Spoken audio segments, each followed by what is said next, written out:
Andromeda Flame. I'm inviting Andromeda Flame for a very special live about twin flame cults.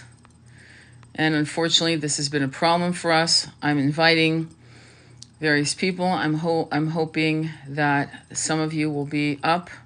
I know it's early for you guys in California, and we're waiting for people to join us. Please share this live with. Thank you, Andromeda. So let's wait a little bit. And this just happened to be a perfect day for us to meet. And I'm going to introduce you as soon as we get some people on the live. Because the live is being promoted, I never promote lives, Andromeda. It could be that they're trying to sync it up, Yeah. So you're the only person on, but let's patiently wait. And what would you like? Would you like to do an oracle card reading after or before? What's your take on this? Let's see how it goes. Let's You see how got it. many. Okay. Yeah. And then let's not do more than 90 minutes because then I have to go. You know why? Yeah. Okay. And I'm just gonna. So this is about twin flame cults. We're going to be talking about the twin flame cults. And Andromeda, if you could share the live. I don't know if you have yet. Yeah. Okay. And let me see if I can share it with. Today is a day where I'm going to really ask you to share.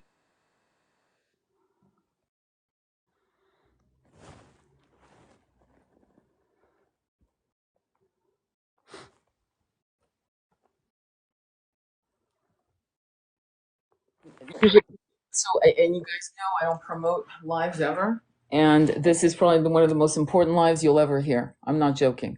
It's going to be a very important live. So we're waiting for more people to jump on because once Andromeda starts, I don't want to have her repeat anything.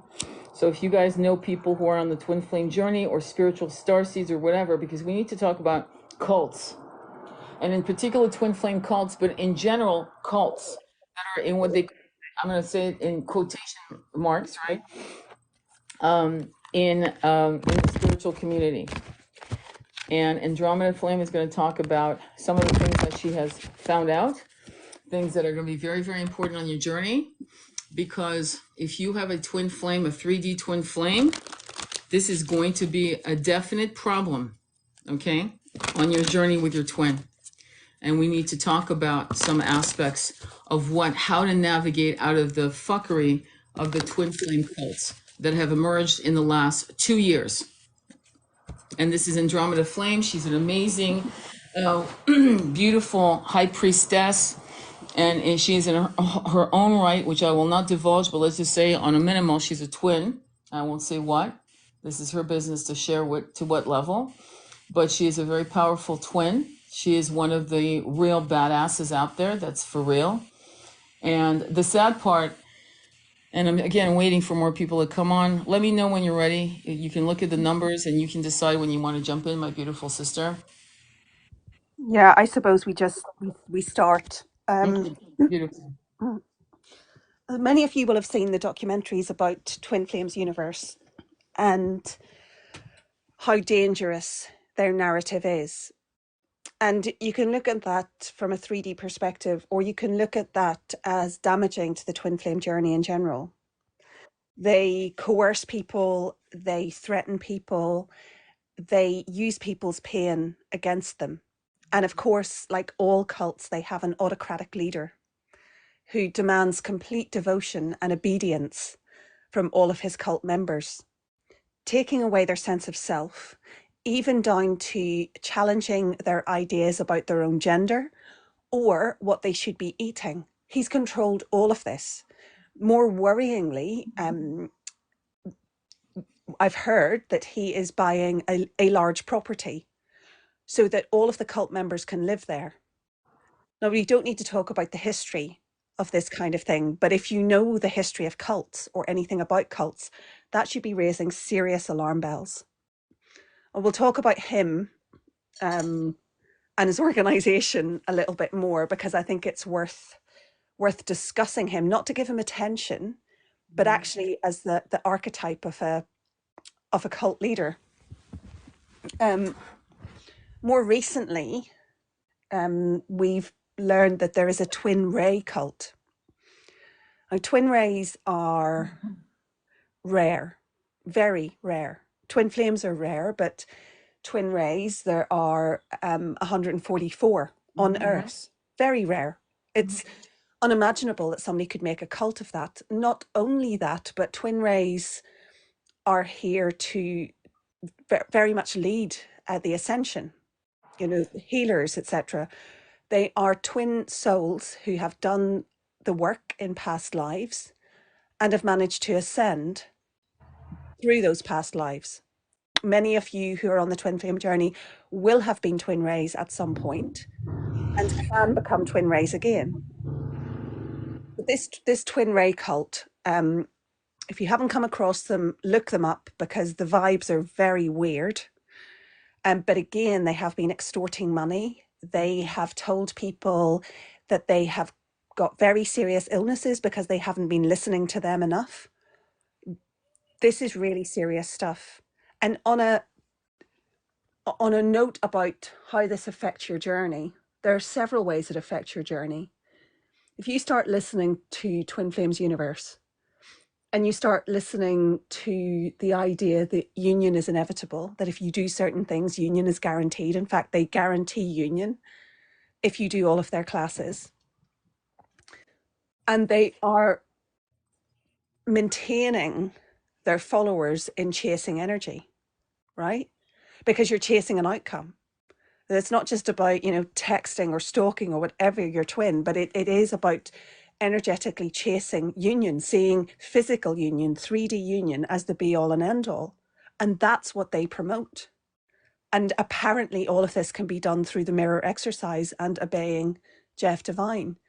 If you have any knowledge of this spiritual journey and these spiritual relationships, you will realize how ridiculous that is. But more than that, in order to fulfill his word that he could guarantee union, he manufactured unions within his group, within his cult. And he was pairing up, you know, same-sex couples when these people aren't gay. He was then assigning gender to these people and coercing one of them to go through gender reassignment surgery.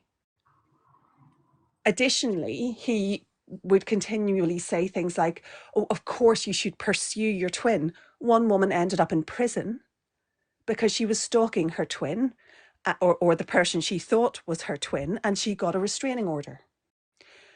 So it's very, very dangerous from a 3D perspective, but it's also, in a wider sense, part of a dark agenda to prevent unions.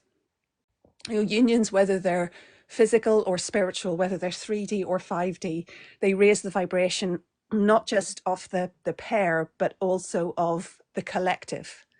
And this is what they're trying to prevent.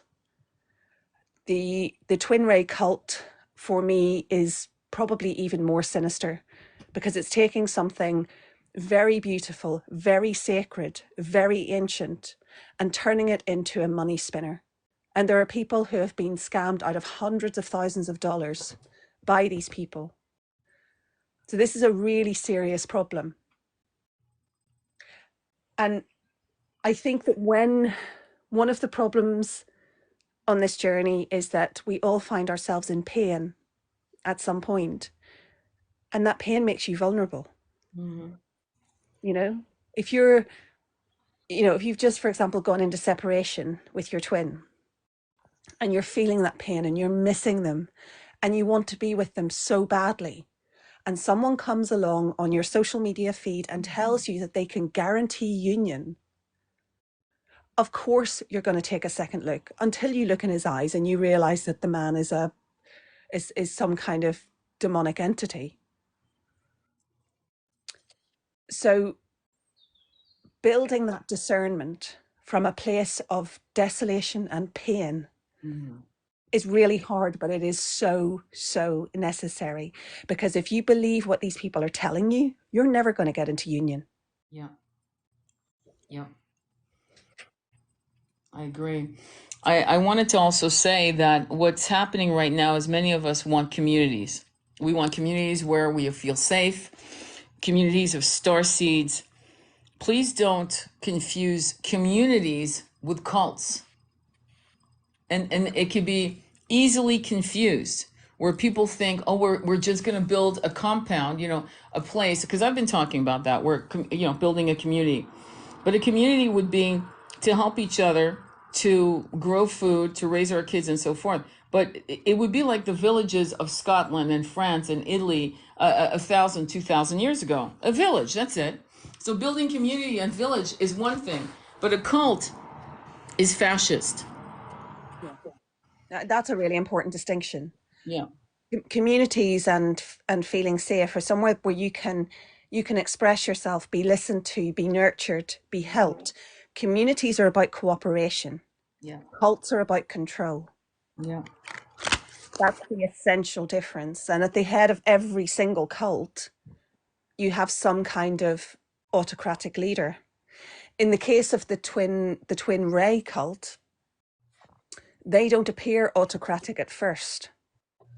And then you read about the experiences of people who have been involved with them, that they have been scouting. One woman she ended up spending something like $500,000. Mm-hmm.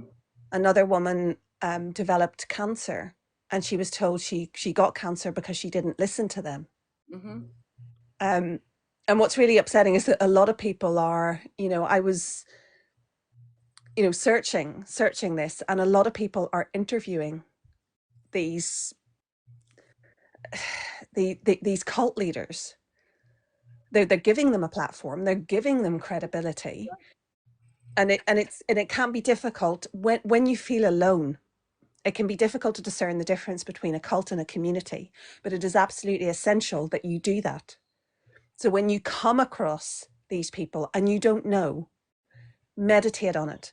Ask your heart, what does your heart feel? Develop that heart coherence so that you can tell the difference between somebody who is feeding you a load of bullshit and somebody who genuinely has your best interests at heart. And I hate to say this, but I'm going to say it if you don't mind, is you better learn very fast how to discern. This is not a joke. Like, you need to know who you can trust. Okay? When people are kissing your ass and telling you that they will get you in union with it, there's a guy who claims that he has brought 5,000 people into union. A lot of these people are getting rich, okay? There are some wonderful people that have come out of India in the 1970s that brought beautiful awakenings and gorgeous energies to the planet with ancient Hinduism, right? Ancient philosophies. And some were called cults. And some did turn into cults. I'm going to be blunt, because the original people who brought that knowledge were controlled by, I'm going to just say, Western greedy minds. I'm sorry, I'm just going to say it. And they turned something that should have been beautiful and remained beautiful into cults, money-making machines, and abuse of children. I'll just say it like this. Okay? And there's one particular one that never did, actually, I don't know how they were able to manage it, but Self-Realization Center never did that.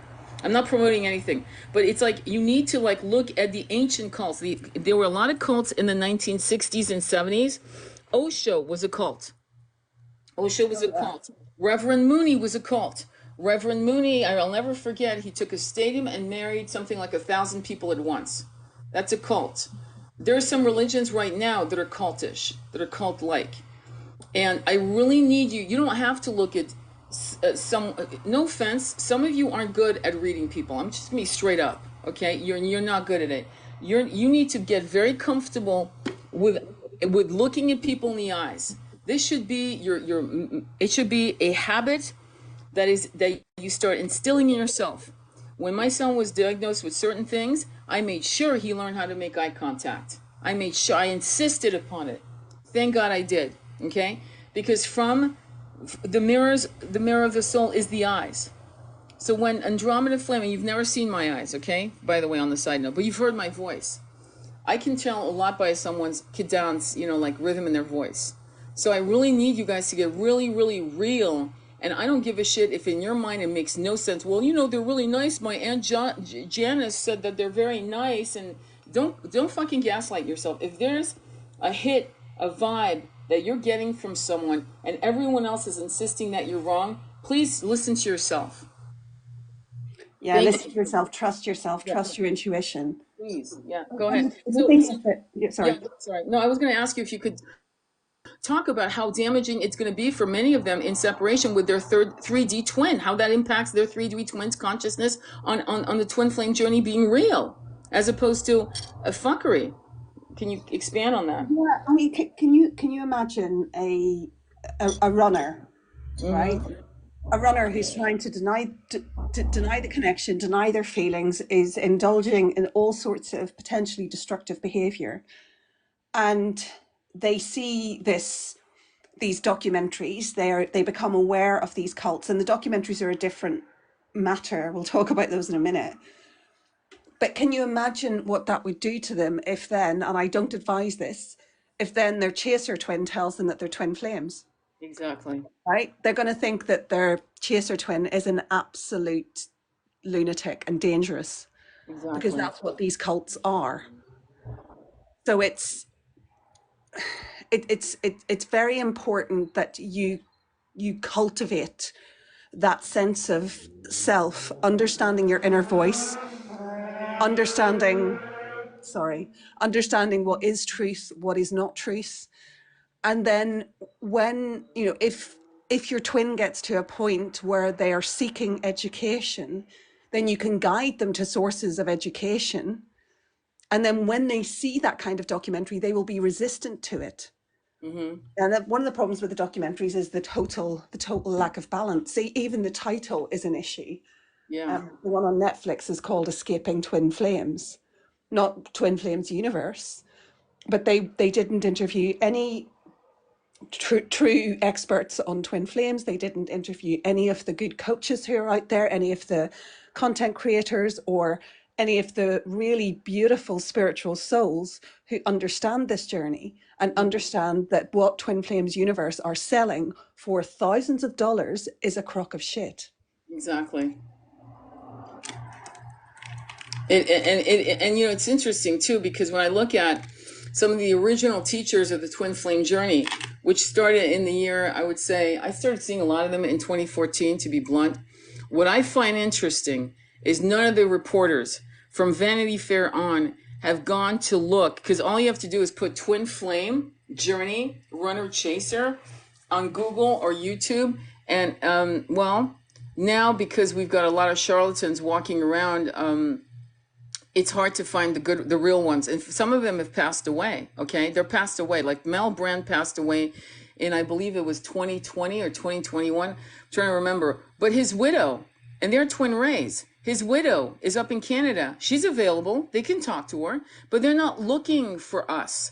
They're not looking for someone like me or Andromeda Flame. They're not looking for some of us who are still alive, still kicking, who are talking about this from a different point of view, from a point of view of course, self-love. And a lot of people say that it's been, it's funny how I'm seeing some new twin flame coaches, content creators, finally going into the self-love bandwagon. But to be honest with you, 2 years ago, none of them were talking like that. I'll just be straight up. They were talking on different levels of consciousness and of manifesting your twin to you and things of that nature, instead of like realizing that maybe the universe is wise, and maybe I'm not in my twin flame journey because I've got a lot of shit to do before we can go into union. There's stuff I need to figure out on my own, not to mention there's probably stuff I need to do on my own, like, what a concept, being in your mission. So what are your thoughts on how they chose to actually focus on the cult aspect of this, as opposed to going and balancing? True journalism always balances out. Well, I mean, that's what I've seen in my life in the 70s. True 70s, 80s. I remember journalists was about balancing the pros and cons of any question. Yeah, the lack of balance. I'm not saying that they were working together. I don't think they were working together, but they're part of the same agenda, right? They're part of the same agenda to prevent unions, to prevent the growth of twin flames, and to prevent twin flames from being on their mission. Because I have no doubt that those documentaries put a lot of people off, right? A lot of people who believed they were on the journey, they were doing the work, I have no doubt that those who were nearer on the journey or less certain, having doubts themselves, they felt that their doubts were confirmed and it was all fantasy. And they've stopped doing the work. They are no longer focusing on their mission. But you're right, Tony. This idea that you have to, pursue union in order to become whole is really dangerous and destructive. You have to become whole within yourself, Yeah. right? The wholeness has to come within. You can't seek any external force that's going to make you whole. Yeah, I had a client. If you don't mind, I'm going to share this real quick. As a matter of fact, yesterday, okay, who was going through some shit, pretty bad shit, okay, and she wanted her twin to make a decision. Now, she's closer to a twin ray if she can let go of her ego, but she wanted the perfect path with no issues to come. Meaning, he would leave his wife, she would leave her husband, and they would come kumbaya, let's be together. And of course, this twin has honor and integrity. He doesn't want to be the reason why she ends her marriage. So I said to her, you don't understand. Your twin's not in the picture in this decision. Let me ask you this. I said, if this was your daughter, if this was your 25-year-old daughter with a 5-year-old kid, and this man was acting like your husband, would you let her stay? She went, no. I go, so what's the difference? How does this have to do with your twin? In other words, why aren't you making the steps to just fucking get out of there? Because if it was your daughter, you would actually pull her out of this. Am I correct? She goes, yeah. I go, so I don't understand. So you're asking your twin to give you red carpet treatment. But let me ask you this. God forbid your twin is dead. Are you staying in that marriage? She went, I don't know. I go, really? You don't know? But your daughter, you have no doubt you would leave? Do you see? And many of you are going, not all of you, but many of you are going through this kind of scenario. You're afraid to be, I don't know what it is, but codependency to this level of toxicity is insane. So when you put a question to yourself, ask yourself, if I had a daughter or a son in that situation, what would I tell them to do? And how would I marshal my thoughts to make sure my kid got the fuck out of this situation? And if the answer is that, then that's your answer for you.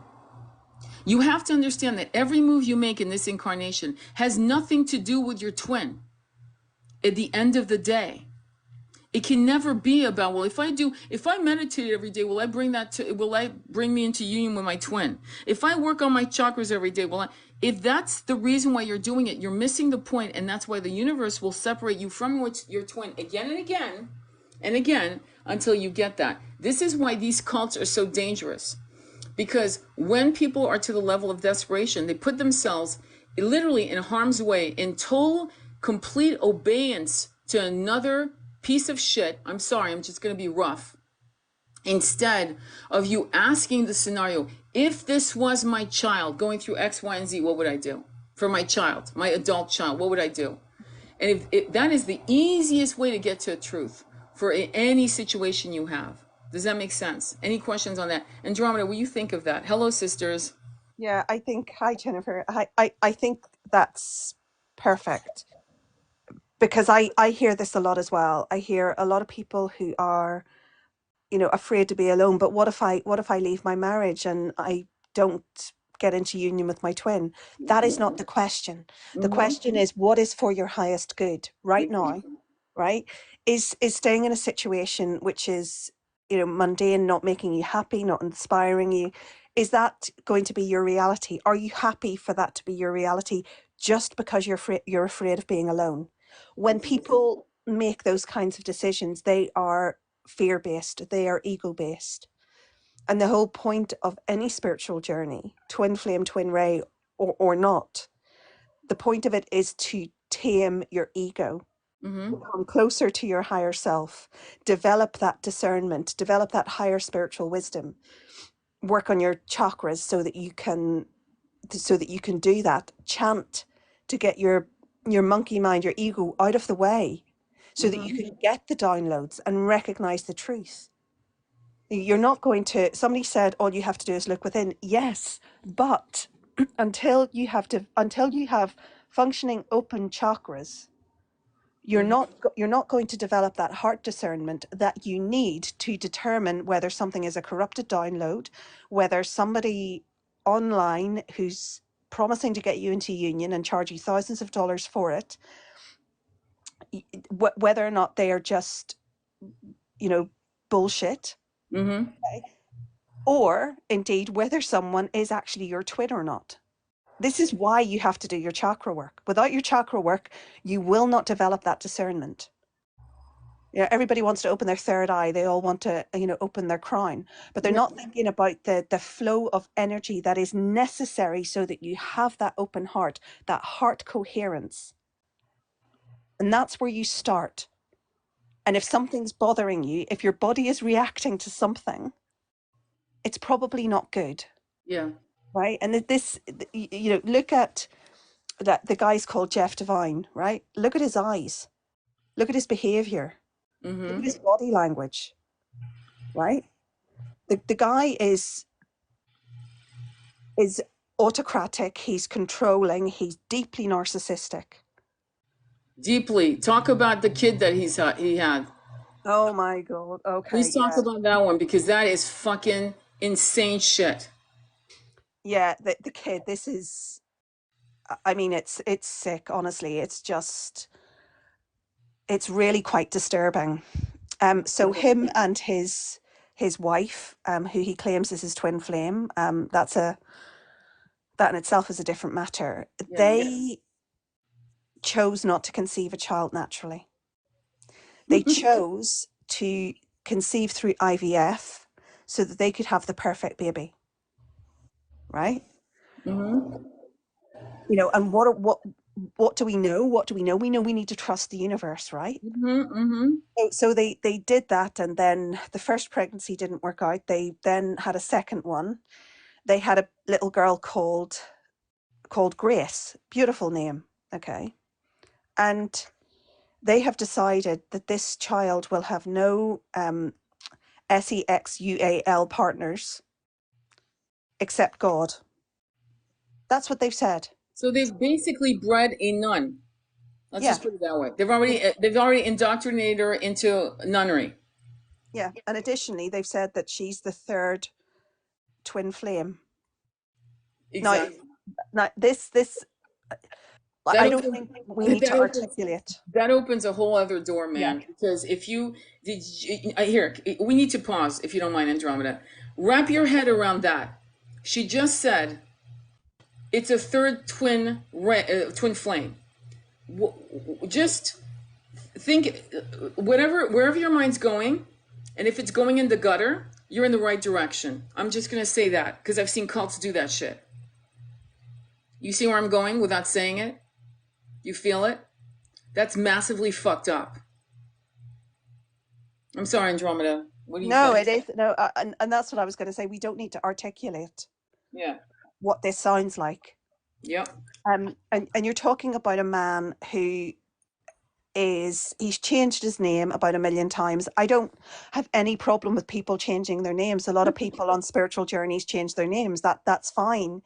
But he has changed his names every time he starts up a new business.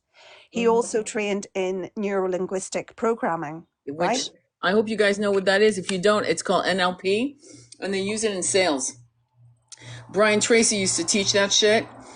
Tony Robbins knows about that shit and teaches it too, not to manipulate, but for higher level of consciousness. But neurolinguistic programming, NLP, is really you can actually use it to seduce people, to get them to bet, to write a check, to do all kinds of shit. It's pretty powerful. Yeah, it's the ultimate scientific manipulation technique, all right, when it's in the wrong hands, and his hands are definitely wrong.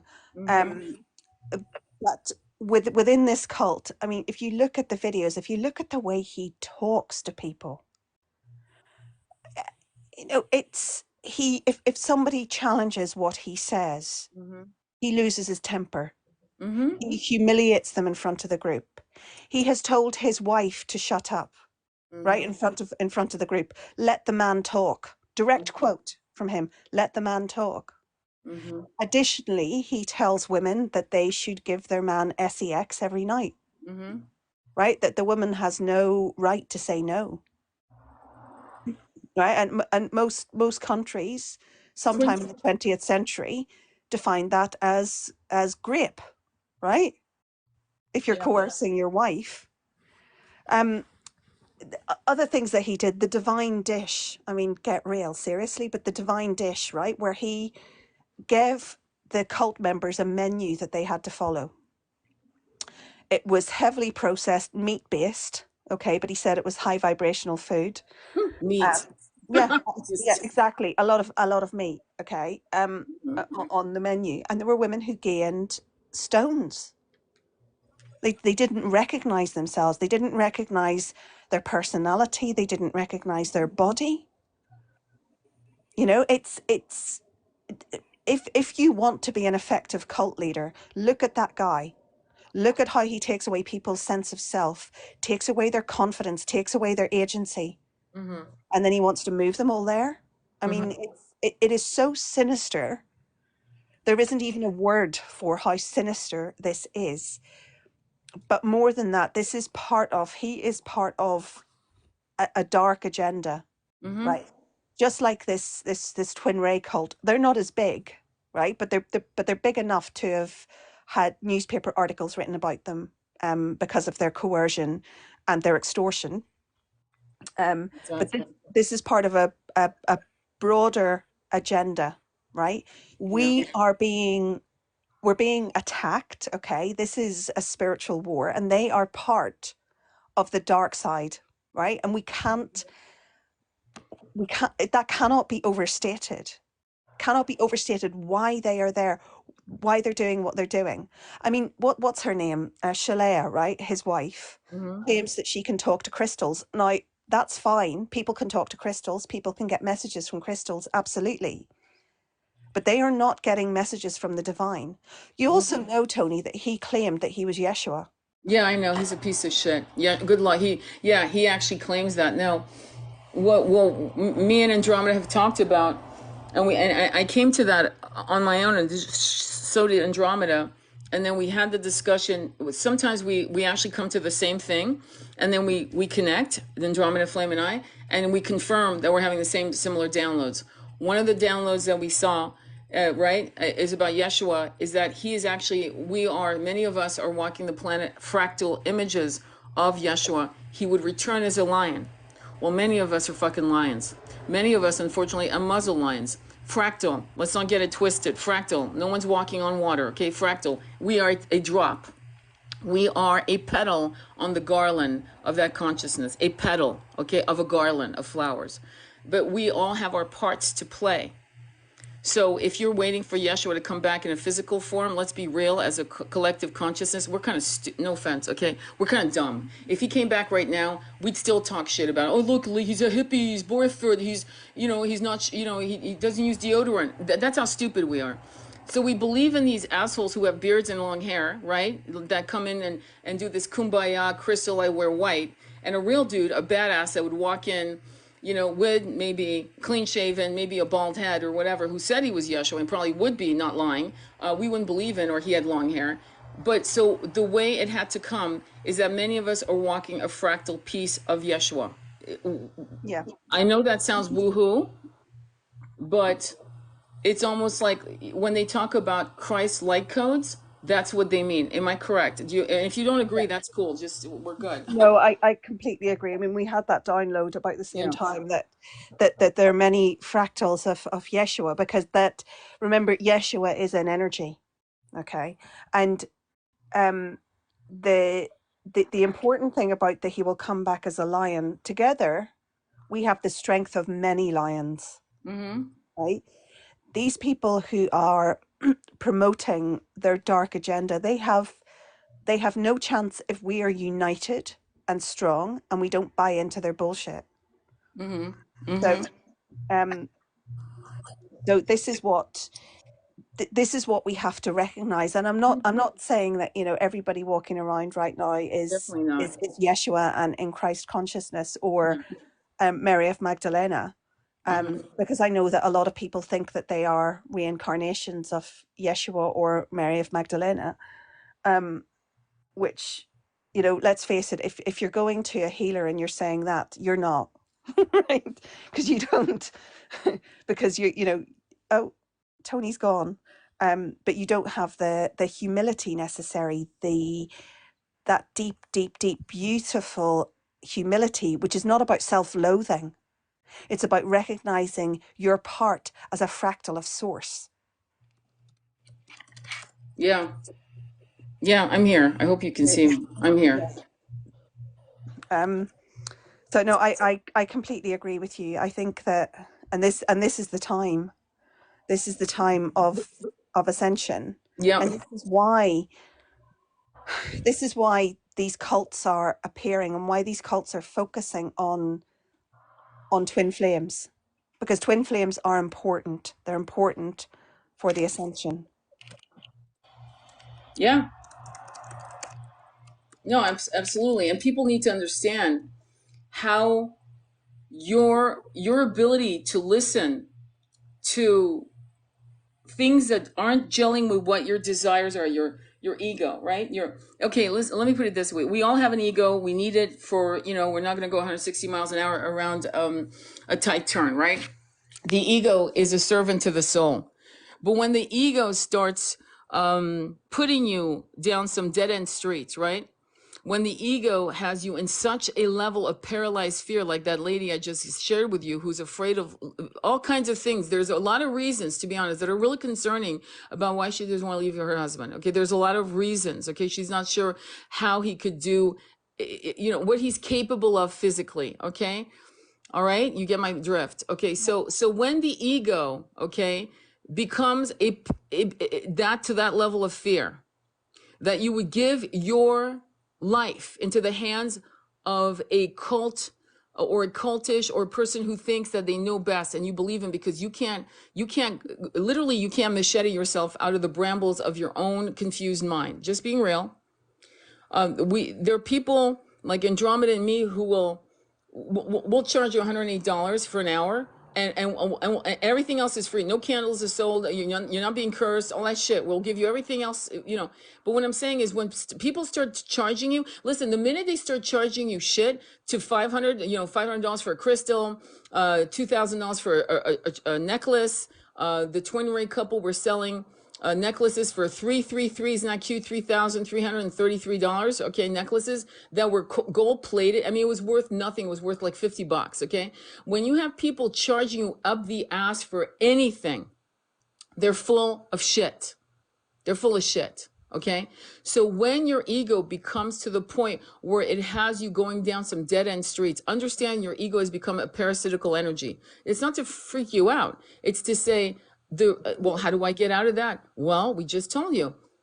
Chakra work, meditation, chanting. Do you know, I chant when I drove from here to California, right, to New York. I was probably chanting in my head and out loud 6 hours a day on a 12-hour trip. And people ask me, well, should I chant? How often should I? Every time your monkey mind starts ledgering you, every time your monkey mind comes and surges into you and puts you in the wrong state of mind, you start chanting. I don't care how many. You don't need a mala. I tell people to use a mala to keep count if they're doing something specific. But if your monkey mind's going all over the place and you're out there doing your laundry and your monkey mind's just slaying you and slaying you and slaying you, and it's become a parasitical energy, it's no longer a servant to your soul, you chant. These people's ability, with everything we know about cults, for Christ's sakes, Jim Jones, I mean, I could give you lists of cults, Waco, Texas cults, all kinds of different cults that we've had. There was a mass unaliving during the, what was it? Oh, I forgot what it was. Halley's Comet. I'll never forget, in California, a whole bunch of people unaliving themselves together in their bunks. Okay, thinking they were going to catch the Halley's Comet. You fucking believe that shit? This is when your monkey mind can lead you to unaliven yourself because you're desperate and depressed, or take any kind of direction where you don't know the difference between a community, a village that supports you and loves you, and a cult that actually suppresses you and makes you do shit you shouldn't want to do, like Osho did and Mooney did, Reverend Mooney. And I'm sorry, Moji, I'm fucking calling him out. I don't give a fuck. Okay? There's some guys right now that are polyamorous playing the I'm a guru game. Okay? There are men walking around with Buddha buns, playing the whole, quoting you Sanskrit. Look beyond that veil of illusion. If you think of the 40 days and 40 nights with Buddha and Yeshua, respectively, in meditation, the devil brought, I'm sorry, I'm going to bring it to you on a basic level. The devil brought all kinds of different distractions, beautiful women, beautiful things, power. If you bow to me, all this will be yours. That kind of shit. You don't even have to be careful. Just have common sense. It's just common sense. And love yourself more than this. I'm sorry, I just went on a tangent. It's like, No, you didn't. It's important because there are so many cults, and cults can be veiled in things that you find plausible. When you it's the same principle as being lied to about anything, right? People who are lying to you will say reasonable things 85% of the time. They've got you, right? They've got your trust. They've got you listening. And then they'll throw in the lies, and then they'll throw in the destruction, and then they'll throw in the things that take you away from yourself, take you away from your path. That is what cult leaders do. Yep. Right? And they don't, if you want to, if you're not at that place of discernment, and we've all had to get there through work, all of us, okay? No single one of us was, maybe we were born remembering, and then, 3D life, the matrix took us down, Yeah. okay? It diminished us. And it's only through awakening that you develop that discernment again, that knowledge, those memories, those past life downloads. But if you're not at that level of discernment yet, ask yourself whether these people are walking the walk, or whether, like Jeff Devine, they are flashing their wife's Chanel handbags and their 14 cars or Imagine. whatever. I'm going to cut you off here. I'm sorry. Listen to me, you lovely, beautiful sisters and brothers. I was raised in Paris, France, where there's Chanel bags and Hermes scarves and Hermes Birkins for $10,000, right? I was a kid. I love fashion. I wanted to be a fashion designer. When you go through an evolution, let me tell you straight up, your Chanel bag is a shaman drum. Your money doesn't go to that anymore. Something just clicks and you're like, I don't want a fucking Chanel bag. I don't give a fuck who thinks. I used to have for a long time, until my wallet, I almost lost my wallet, a medicine bag. The handbags I have right now are all my mother's. But what I'm trying to tell you is that if you go out of your way, let's say you're spiritually aware, you'll find that buying a $300 wallet no longer turns you on. But buying a shaman drum for $300 will turn you on. Buying a mala that's made of crystal for $150 will turn you on. But it's nothing to brag about, and you're not going to show it off to people on your lives. You'll never do that because it's just part of your... If you buy a crystal that's like $300 or a moldavite for $300, you're not going to tell anyone when you're doing lives. You know why? Because it's not a status symbol. It's your tools for your own spiritual evolution. And the fact is, I would never argue with an artist who's painted a beautiful drum to say, well, you take $150. I would never insult an artist to do that. That's insulting. Just like I wouldn't insult my dentist if he's for teeth cleaning to try to barter him down from $150 for the teeth cleaning. I'm just making it up. I don't know how much it is to $60. You know what I mean? It's crass. It's rude. It's disrespectful. But when you have a spiritual person literally sharing their Land Rover in the driveway and showing off their house or showing off whatever, you have to ask yourself, like, for real? Are you for real? Like, are you? Because when you're in the spiritual path, they're just... It's weird. It's like you just surround yourself with things that are for you. They're not to share. You don't share things like that with people. And if you share it, it's because you're using the tool in a life for a purpose. And people might happen to say, oh my God, I love your drum. Where'd you get it? And of course you share that information, but a Chanel bag?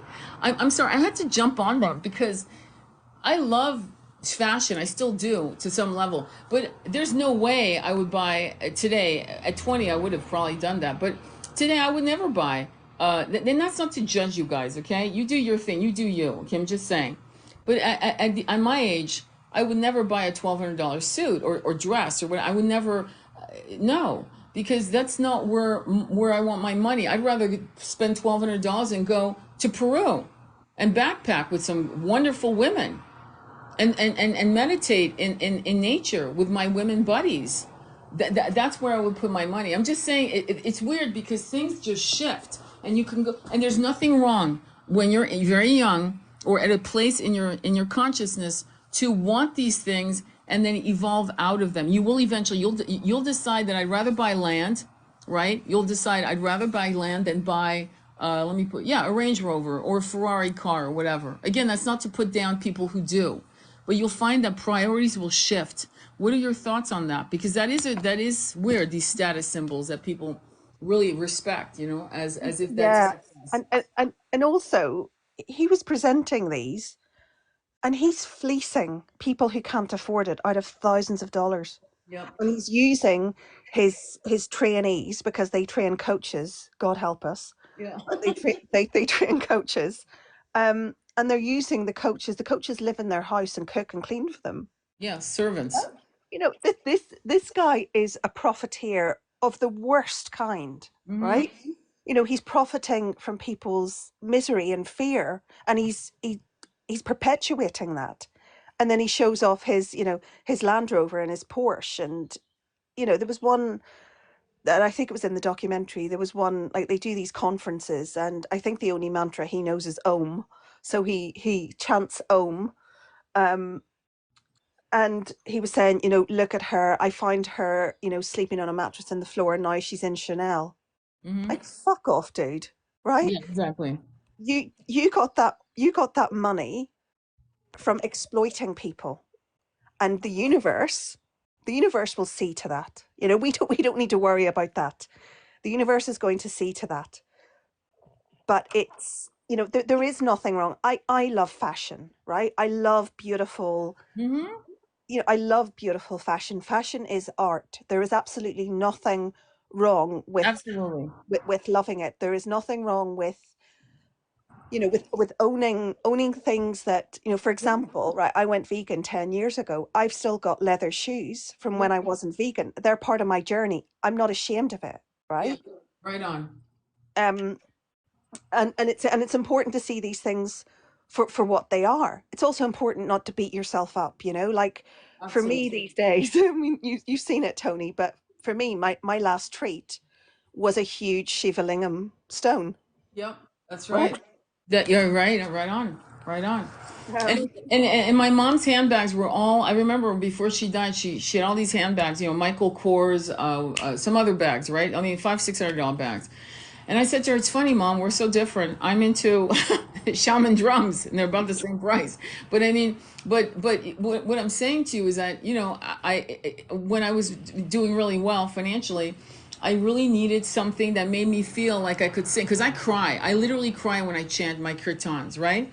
It's very healing for me. So for me, it's medicine, literally, and they are my medicine drums, because they really are medicine to me. But guess what? I don't have the heart to sell her bags, so I use them. I don't have the heart because they represent my mother, and it's pretty much, I feel like crying. It's all I have of her. It's all I have of her. It's her bags, it's her cashmere sweaters, that I don't have the heart of selling it to someone who, and I can't even fit into them because she was very petite. I might end up sending them to you, my love. I just thought of it. Because if anyone, I would prefer you of all people to have them. But it makes me sad. There's certain things. But in terms of, if you're on the spiritual journey, I will tell you, one of the signs is that suddenly, no offense, black no longer is the color you want to wear. You want to wear all kinds of beautiful colors. And it's very interesting what happens. It's weird. There's all this light that flows through you, and you really don't. You might still buy your beautiful perfume that you adore. I'm just being real, but you're not going to go and look for status's sake. In other words, when I think about women who like Birkin bags and who will literally go mad for a Birkin bag, a $10,000-$20,000 handbag. It's a fucking handbag, girl. You can actually buy land for that. No offense, are you crazy? For 20 grand, you can get land. That's insane to me. The choices that women make due to status, due to upping, due to being part of the club of the elite, to look and feel rich. Now, David Bowie said something that I really love. He said, you always buy land, always buy real estate. He said that in the 70s. He had land all over the world. I don't know if you guys know that. Okay. It's smart to buy land because guess what? Many of you as starseeds, very much why you love Avatar. And land is, you are the caretakers of that land. You are the stewards of that land. You can go sage that land. You can heal that land. You understand what I'm saying? You can grow medicinal herbs on your land. That land is worth more than any status. It's not something you can show to people. It's not something people will ever know that you own. They'll never know unless you say something. In other words, there's something magical about being a steward to your land. And a lot of people in the summers who buy land, especially young people, a lot of you young people are doing this. You're going out camping on your land in the summer. And you are growing foods on your land. And then you're figuring out how to build a structure on your land. Maybe just, something small until you can figure out what else to do. You know what I mean? So anyway, sorry. Just wanted to share that. I was talking to my twin yesterday about this, and I was saying, it'd be really nice, like, to have a house and have a teepee in the garden, right? Yeah. A teepee to go be in nature, but be sheltered from the elements, where you can meditate and think and write and do all of these things that the Matrix takes us away from. The materialism, it's a really important point. I think materialism is something that people shy away from on the spiritual journey. Mm-hmm. You hear people who consider themselves spiritual gurus talking about abundance, right? And abundance to many people is what your bank account looks like.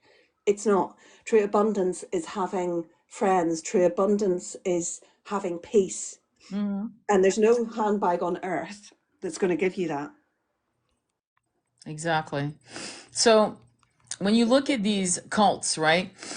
And the damage, this is because they've been really hitting Netflix and Prime. And now there was an article about this twin ray. Can you imagine the balls to actually call themselves twin rays? That is so insane. If you look at them, they look like they're full of shit because they're sitting there with the little bendy, she's looking like she's got a little bendy between her eyes, bendis, you know what they are, right? It's what they use in Hinduism. It's a bindi, right? Between, and usually, I wear them too, by the way, because I love it. I love it, but I don't wear it to, you'll never see me, okay? If you look at any of my pictures online, there's no bindi, none, but I wear them personally on my own, okay, for me. And things like that. So what I'm saying to you is, like, when they start wearing, which when you wear white, usually it's ceremonious. It's for ceremonies. Okay, you want the purity of white. But what I noticed with the Twin Ray in Ashland, Oregon, okay, that's where they're located. Okay, it's almost, it's staged like a wedding. You know how you stage a wedding and everything's white and everything's beautiful. I mean, no, I'm not saying come in gruddy as a guru or as a teacher or whatever. But if you look at some of the teachers that are out there, Sadhguru, Teal Swan, they wear whatever the fuck they're wearing today. Okay, they're not like staging this feeling of etheric, grandiose ideas of who they are. And this is what's so dangerous, is that what blows my mind is people are attracted to the, I hate to say this, but we need to get better, because some of the real teachers are not, some of them are, they're not physically, I'm sorry, they're not physically attractive. Prabhupada, who came from India, who was like 67 years old, if I'm correct, or 69, he was very old. He was like 5'2", very elderly. He had raised his family, had done everything, and he took ascetic, and he decided to go to India on a ship, on a one-way ticket in the 1960s, and he slept. It was fucking cold. He was in New York City, and he started a movement in 9 years. He started what you call the Hare Krishna movement. It was a massive movement. It has a lot of darkness in it, not because of him. He was a pure soul. He was a pure Krishna devotee. But there were some, no offense, European-minded, greedy MFers who came in, and he didn't see, sometimes snakes come through the grass and you don't see it coming. And that's exactly what happened to him. The movement is still beautiful in many ways. And the movement is where I found some of the most incredible women in the movement. Okay, incredible women. But there's darkness. The minute you organize any type of religious system, it gets weird. Now, the Self-Realization Center, I haven't seen that. That was Yogananda Paramahansa, who also came in the 1920s. And if you look at him, you look at him physically, it's amazing. Meher Baba was another one. He was Persian born in India. And it's not a cult. I've actually been through the movement myself, believe it or not. I've been through actually all three movements, just so you know. So it's not like I don't know what I'm talking about. And with the Krishna movement, one of the things that kind of turned me off was that, just like the Catholic Bible, women were thought as B grade souls, B level, and I'm like, yeah, I don't think so. With the Meher Baba, he was a vegetarian. You could not go to his ashram and eat meat. You had to eat lentil and rice or things of that nature. And his followers eat meat. So right off the bat, it's like, if you're not listening to that shit, it's like, what are you doing? You're only doing what is convenient to you. I mean, it's a little weird. With the with the self-realization movement, what I love about that one, if you're blessed to live in California, you should go to the one in Malibu, which is Pacific Palisades, in that area. Go to that and listen to their talks. They're amazing.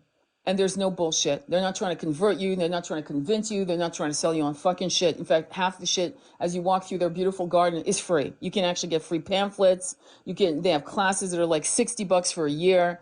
At least that's what it was like 15 years ago. I took their classes and on self-realization, and there's no bullshit, and if you go to their temple, they have every representation of every guru avatar represented, from Yeshua to Buddha to Krishna to, they're all there.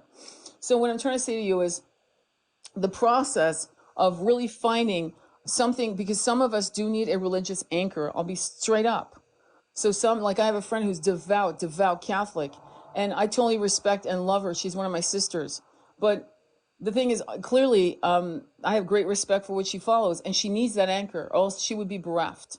So clearly, I'm not telling you to get away from religion. I'm trying to make sure that you know that when you are controlled by even priests can control, and priests have been known to control people in their own little parish. They created their own cult, right? We know this through history. We know this.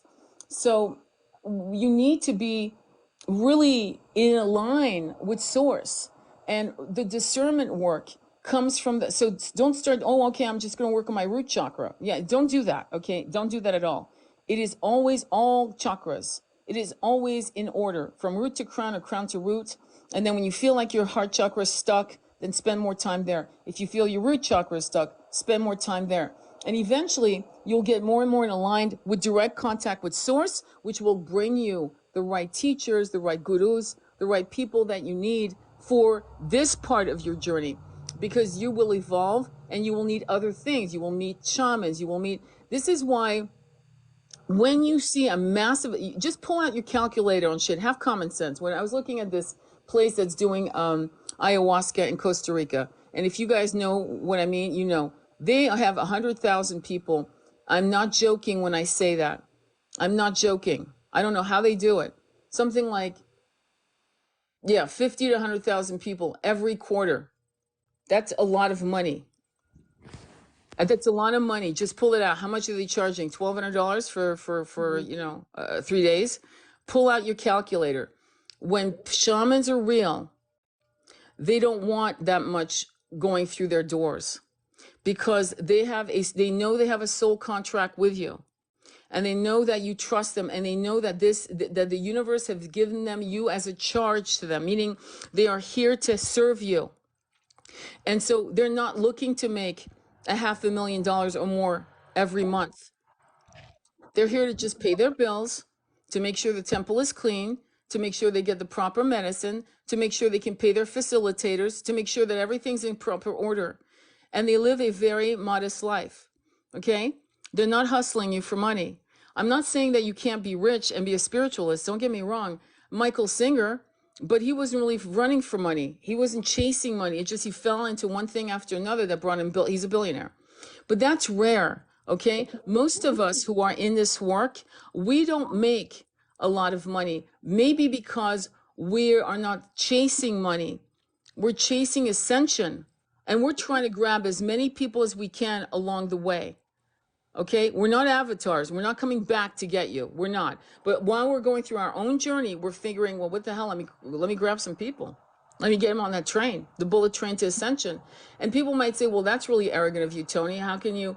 Well, why is that arrogant? Why is it wrong for me to wonder at people who are bereft and depressed? Why should I let them in the care of cults when I might be brought this person into my life, or Andromeda has brought these people into her life, and we actually work with them for them to understand that their journey is not all about their twin flame. It can't be, or else they will not survive.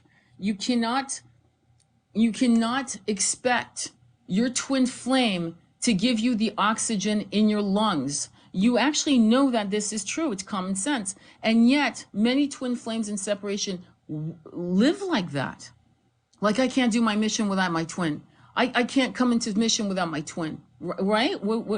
You've seen this, Andromeda, right? Yeah. No, it's kind of sad, because these are souls who could ascend, and yet they're waiting. Waiting isn't just remaining single or celibate. Waiting is focusing on union as the catalyst for you to step into your mission. It's not. Right? You need to be stepping into your mission regardless, because if you remain in that, because it's hunting down union is fear-based, right? Fear of not seeing them, fear of not making love with them again, fear of being alone. And if you're in that energy of fear, you cannot ascend. It is that simple. It is. But I just wanted to go back to the twin ray cult. Yes, please. And how, twin rays are, the concept of twin rays is quite sacred. Quite sacred in terms of spiritual ascension, what that means for the journey of twin flames, who, if they get it right and they do the right things, they will become twin rays. For these people who are clearly not twin rays, sitting there on cushions with white veils on, speaking in soft tones in order to make themselves appear spiritual and plausible, to have the balls to use something as beautiful as the twin ray connection to make money and extort and manipulate and abuse, because that's what cults do. This is abuse. It's something I will never understand, how people don't understand the karma that will bring to them. Twin rays, twin flames, they're not something that anybody should be messing with or using as a money spinner. Yeah. Right? Or setting up a cult for. Yeah. And partaking, or believing them, following them, giving them more adulation, that's going to generate karma for you. Don't forget that. Yeah, that's true. If you help that cult propagate, that's true. Well, that's the problem I'm having, is that many of the students of these two cults, and those are the two cults we know about, okay, of the twin flame, twin ray journey, is now, for those of you who don't know twin rays, just, okay, I need us to repeat it, okay? Andromeda flame. There's only 144, and I got that as a download a couple years ago. And Andromeda and I, again, share notes. And she went, yeah, 144. And there's 144,000 of the twin flames at any given time, perpetual, like, you meet, you separate, you die, new ones are met, blah, blah, blah. You get it, right? But the thing about this concept of speaking softly and modulating the tone, and coming now, Eckhart Tolle, he has a way of speaking that's because I want to contrast real people and bullshit. And Eckhart Tolle pauses because he's getting download. He's actually said that. He said sometimes that when there's silence, it's because I don't know what the fuck's coming next. He didn't say fuck. I said that. And so I know that I know, and Andromeda is soft, right? But she's soft and passionate and fast because she's downloading, she's channeling downloads. It's her and source. And with me, it's the same. When we go fast, it's because we're actually stenographers. We're typing. We're going fast with sometimes it goes so fast that the tongue can't even catch up with what's being shown. Am I correct? Yeah. So you think about what the difference is. Because when you see these people talking slow, yeah, they don't know what the fuck they're about to say next because they honestly don't know. When you look at Sadhguru talk, and he's marshaling his thoughts to a question, right? And again, I did a live, and I'm going to upload a lot of lives in this weekend. I didn't do it. I apologize. I've been very busy with other matters. But the point is, I can tell you that some of the stuff I hear from some of these quote unquote gurus is really parroted stuff I've heard from Osho, okay, and Moji, and guys like that. And I don't know where there must have been a source that was a pure source, and it's been bastardized, rehashed, and you can tell because as you go through this process of articulating same concepts, philosophies are philosophies. True philosophies is like mathematical equations. They don't fucking change. 2 + 2 = 4. That's it. There's no arguing that. And there's certain truths that are like that. There's a concept. That's why we have a concept called my truth and the truth. And so when we talk about the truth, which is a collective for the benefit of the collective, right? The truth, universal law. I can tell you that, and we were just talking about it before doing this live, that that when people do this kind of work, when people are charlatans and shysters and out to get, like there's tarot readers playing like they're me, and and other people are like Akura, I believe her name is. There's other people. You've got these weird ass. I've had some trolls coming into my live asking you guys to respond to them because they want to show sell you tarot. You've got when you go to a tarot reader and they start telling you have a curse, that's why you're in separation with your twin. Do you know how many clients I've heard that from? You know how many clients? I remember doing a tarot reading when I was it was my 25th birthday was happening around this time of year, as a matter of fact, when I was 25.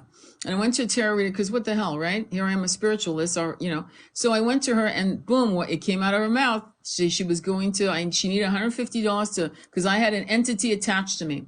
Now, here's the thing that's funny. For a minute, I bought it. Fear, my ego, the parasitical ego part of me rose up in a little fear. Fortunately, I was broke. So I didn't have the $150. But then I started to contrive ideas and I told her I would come back with $150. And then as I drove off it was in San Francisco, right on Union Square, I'll never forget. And and then I thought, she's full of shit. Thank God. Okay. I don't know. And it wasn't me that said she's full of shit. It was definitely a force greater than my false ego that said she's full of shit. So thank God I never went back, gave her the $150. But this could have perpetuated for weeks because I've had clients come back to me. I've repeated this in lives, and some people still don't get it. But so in a sense, your fear is always going to be used against you. And this is why I talk about fear being your ally, which means I'm afraid of public speaking. Go ahead, go do that. I'm afraid of going to Portugal. I don't know Portuguese. Go to Portugal. In other words, fear should be your ally to jump out of your fear zone. Or fear will be your jailer. It's either your ally or your jailer. The minute it's your jailer, please understand the difference. The minute it's your jailer, then you know. And please don't confuse that with seeing a man or a woman or whatever, and you're getting a weird vibe, and they're crossing the street towards you, and you don't want to be rude because you're a good little girl, a good little boy, and you decide not to cross the street or go into a shop. That's not the same. Don't try to explain red flags to yourself. Because sometimes it could cost you your life. And so I'm the kind of, I'm going to call myself teacher in quotation marks right now, just in quotation marks. I'm the kind of teacher that tells you shit you want to hear. I'm the kind of teacher that tells you shit that you need to know. And I don't talk in soft kumbaya voices. And now my videos, yes, because I'm relaxed, I'm chilling out, I'm downloading. But when I'm here, I'm downloading at a fast pace. And I'm trying to tell you things that is not to your liking quite often. And so you have to ask yourself, do you want your friend that tells you look great in that red dress? Or do you want the friend to say, you're better in the blue dress? The blue dress makes you sexy as fuck. The red dress, unfortunately, the way it's cut, it's making your hips look a little, it's not you. But the blue dress, you should always have a friend that tells you the truth, and if the truth is negative, gives you a solution to that truth. Do you understand? If there's not a solution to that truth they're giving you, there's a problem in the friendship. What do you think of that? I completely agree. You want people around you who are going to tell you the truth, not people who are going to kiss your ass. Simple as that. And it is important to learn to discern your discomfort when it's coming from your own fear and genuine discomfort, because you see that creepy guy or creepy woman on the street and you want to cross the road. Your body's telling you that for a reason. Right. That's different from being told the truth, and a truth you don't want to hear. That's something that we all have to learn to take on a spiritual journey. You have to be okay with being uncomfortable sometimes. And yeah, you've got to have people around you who are going to tell you the truth. You don't want to go out looking like a clown, right? Or right. or getting into a situation which you're going to regret and have to process and have to heal from later. That's right. That's very important, and it's all about spiritual safety, emotional safety, physical safety. It's all encompassing, because I can't imagine what Twin Flame Universe did in making a very heterosexual girl and forced her and told her, because their whole banner was, within a year we will get you in union with your twin. So if you see the Twin Flame Universe debacle, the show on Amazon Prime, which I watched the whole thing, I did not get up, and because my job for you guys is to watch it from beginning to end, things like that. I study from beginning to end because I don't want to have a break. I don't want to go, there's no pee break, there's none of that. I'm watching it, the whole thing. So it was like, I think it was like 6 hours or 7 hours where I just sat and watched the whole thing, one, boom, boom. And I saw this young girl who was so fucked up from the experience that her mother was being interviewed. I'll never forget that. Dark hair, really pretty girl, who had been forced to be in a lesbian relationship. Now, we're all somewhat bisexual, okay? Because we've been men, we've been women. Some of us are more bisexual than others. Some of us are more heterosexual. Some of us are more homosexual and whatever, right? And none of it is wrong, okay? None of it is wrong. But when she was young and sexual experiences, massive, wild sexual experience should not be experienced at a young age. I'm not a prude. In other words, a 16-year-old girl, a 20-year-old girl, boy should not start dabbling with shit they're not ready for, because they don't know yet who they are, much less who they are sexually. And it can fuck people up really bad. It's called being turned out. That's why being abused when you're a child is very, very traumatic. Okay? I've had too many men tell me, unfortunately, I've had like at least 3 men I can think of who were, abused. And all 3 of them told me I would have been straight had I not gone through this fucking experience as a child, just on the side note. So this shit can really fuck you up. So this poor girl couldn't even be interviewed in the Twin Flame Universe. She can't even, because she was trying to process how she had been manipulated into a same-sex situation. It harmed her in ways that I can't fathom, that may be where she might never come out of it, because at this point now, I'm sure her mother's protecting her, as and that means that any other spiritualist, quote unquote spiritualist, will never have access to this kid, right, to really help her, because the mother saw the fuckery of spirituality, what they call the new age. She saw it in full. I mean, look, her daughter can barely function. And this was something that you need to really pay attention to, because when the mother was trying to reach out to her daughter, she was not able to access her daughter. Now in the 70s, this was a big thing. I don't know if and many of you weren't even born in the 70s. So let me tell you as an elder, what was happening is parents were actually getting their kids kidnapped. I don't know if you guys know this, from certain sects, certain cults, including Osho. That's why I fucking hate his quotes. I fucking hate Osho quotes, because there were people coming out of it. Now, Deva Premal if I'm correct, and if I'm not, I believe Deva Premal and Mitra met at an Osho commune, we'll call it a commune, a cult, and they kept choosing each other every night. And eventually they have their own thing, right? And they're a beautiful couple. And so it wasn't all bad, but there were people literally trying to get their kids out and hiring thugs, you know, mercenaries, whatever you want to call them, to kidnap their kids out of these cults. These kids were giving everything they owned. Some of these kids came from very, very wealthy families and literally signed everything over to Osho. That's why he had something like 36 Rolls Royces and one was gold plated. And when I mean gold plated, it was gold, not gold plated 18 karat. I mean, it was gold. It was whatever. It was gold. It was solid gold. Okay. And so you got to be careful of this shit. The massive levels that are growing now in the twin flame connection, the 1% do not want us to talk about this. One of the classes that me and Andromeda are going to put together is to explain to you the concept of egregore energy, which is complex in itself, but it's something that 1% know. And if you've ever watched Rhonda Byrne's The Secret, she starts out with the Emerald Tablet and she talks about the elite. If you're going to watch The Secret again by Rhonda Byrne, watch the very beginning. She states it. They've always known how to control us. And the form that they use is an egregore energy, which is a collective. Do you want to, anything? Yeah, well, I mean, the egregore is something that we should all understand.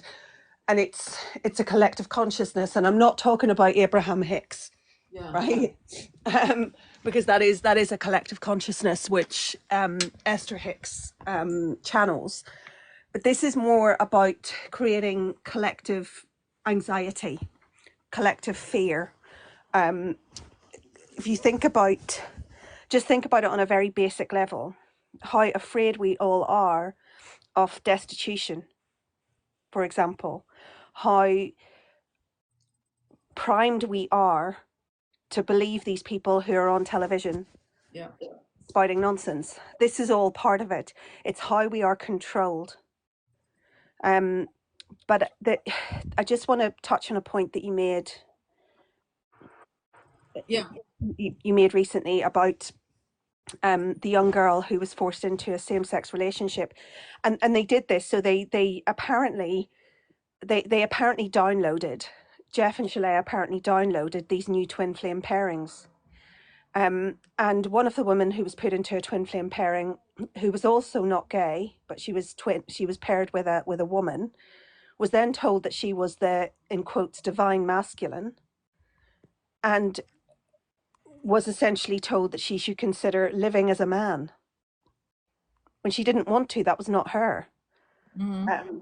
Now, to her credit, that's what raised alarm bells for her. But still, I mean, she was interviewed in the documentary.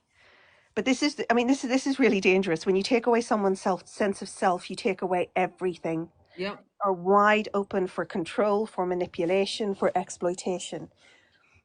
And that's the whole purpose of cults. It's fed by the ego of the cult leader. And it's fed sexually.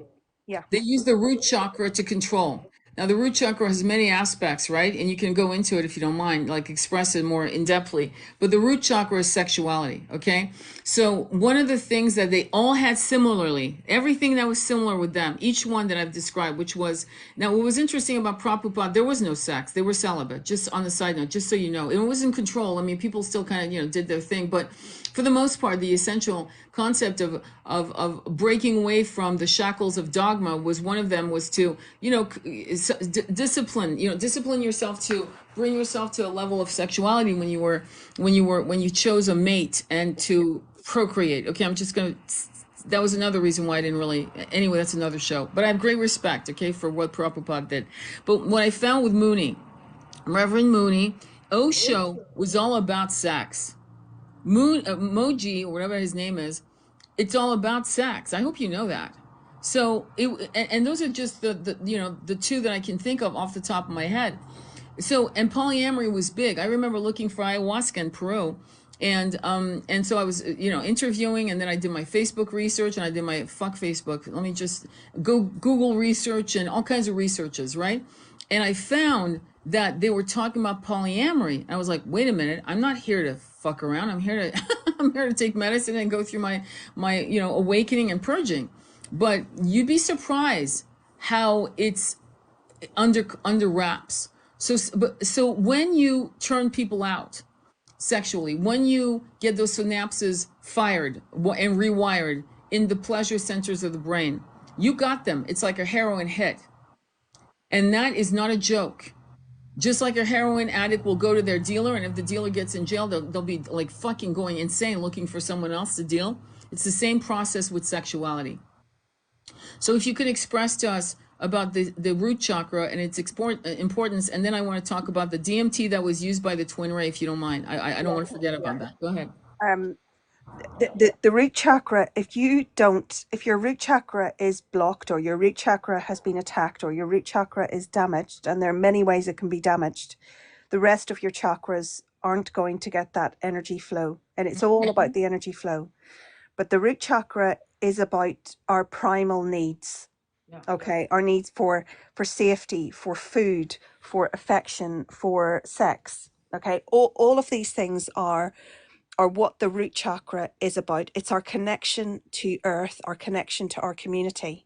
When you break that through coercion, or taking away someone's sense of safety, or taking away their sense of self, you completely damage the root chakra. The rest of their chakras won't work. Their heart chakra will be closed off, so they won't have that discernment. And so and then you give them the little candy nuggets, right?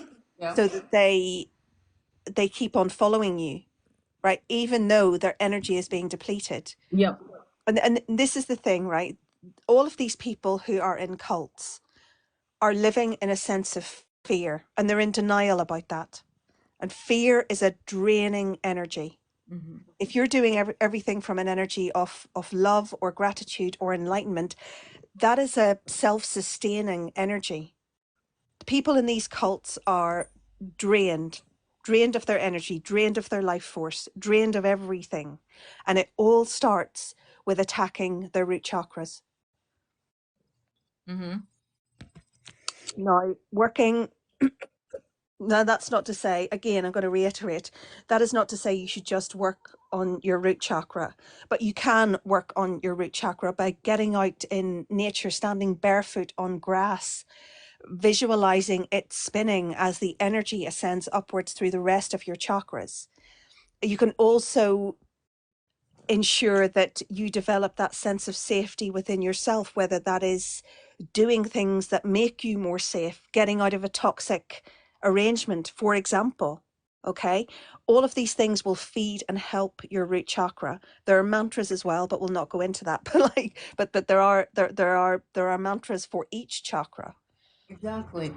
Which clear and purge anything that's blocked and then reignites it, and it really works.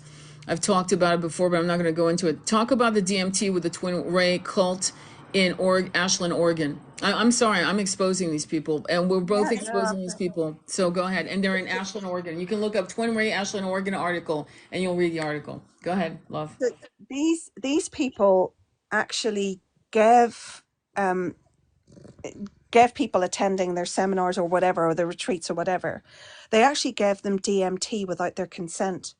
These people had no idea that they were being fed a hallucinogenic drug. Mm-hmm. It was, I know, and it was given not with the purpose of enlightening them, right? Like somebody going on a retreat of their own free will, knowing what was going to happen, having done the necessary cleansing for a period of time before, which is necessary when you go on these retreats. This was done covertly. These people had no idea that they were being given DMT, and it was all to make them open to suggestion, right? So that, Exactly. yeah, so, Exactly. so that they would then hear what these people are saying, they would see it and go, yes, you're right, Mm-hmm. you're amazing, you are connected with source. So it was given to make people compliant, as And, well as making and them to afraid. They and to gave them drugs. hallucinate. To Yes, hallucinate to because hallucinate. tell him about the diamonds. He was popping diamonds out of his mouth. It's like, My God, yeah. Um, Yeah. I'm just laughing. I can't. No, I can't. I just, it's just the level of deception Yeah. that is going on. And I think the twin ray cult is worse on that score, because I haven't heard of Twin Flames universe giving people drugs. They give them fear, and they humiliate them and all of that, but they haven't given them drugs. But the level of deception here is something, I mean, deeply, deeply, deeply sinister. Mhm. And yeah, he said that there was a thing where the like diamonds were actually coming out of his mouth. I mean, Mhm. what the fuck? No, but look at the guy. Can I just say I'm an asshole, okay, in some aspects in terms of that. He looks like a simp. I'm sorry. Yeah. Even the Shroud of Turin, when you look at the carbon face of Yeshua in the Shroud of Turin, and they've done all kinds of re-imaging of what Yeshua looked like and blah blah blah. But when you look at the bone structure, I mean, clearly his nose is broken. Okay, I'm not. But when you look at the jawline and just the face of Yeshua and these deep socket of his eyes, right? Deep sockets. So he had large expressive eyes, right? You can assess that. The guy in the Twin Ray Ashland, Oregon thing looks like a simp. The guy in Twin Flame universe looks like a simp. He looks like Charles Manson simp, but he definitely looks like a simp. And I'm gonna just say that the one person that I can think of that has I'm gonna call it the Yeshua vibe, right, is actually Sasha Stone. Right? Do you agree? Sasha Stone Yeah. actually looks. I mean, I'm not saying you have to be 6'4" to look like a powerful Yeshua personification, but and clearly Sasha Stone is the same. He's probably 5'9", okay, 5'10" maybe at best. But what I will say is, if you look at Sasha Stone, he's a badass. Look at his eyes, he's a badass. Is he not? He's fucking out there, and he's brilliant. Yeah.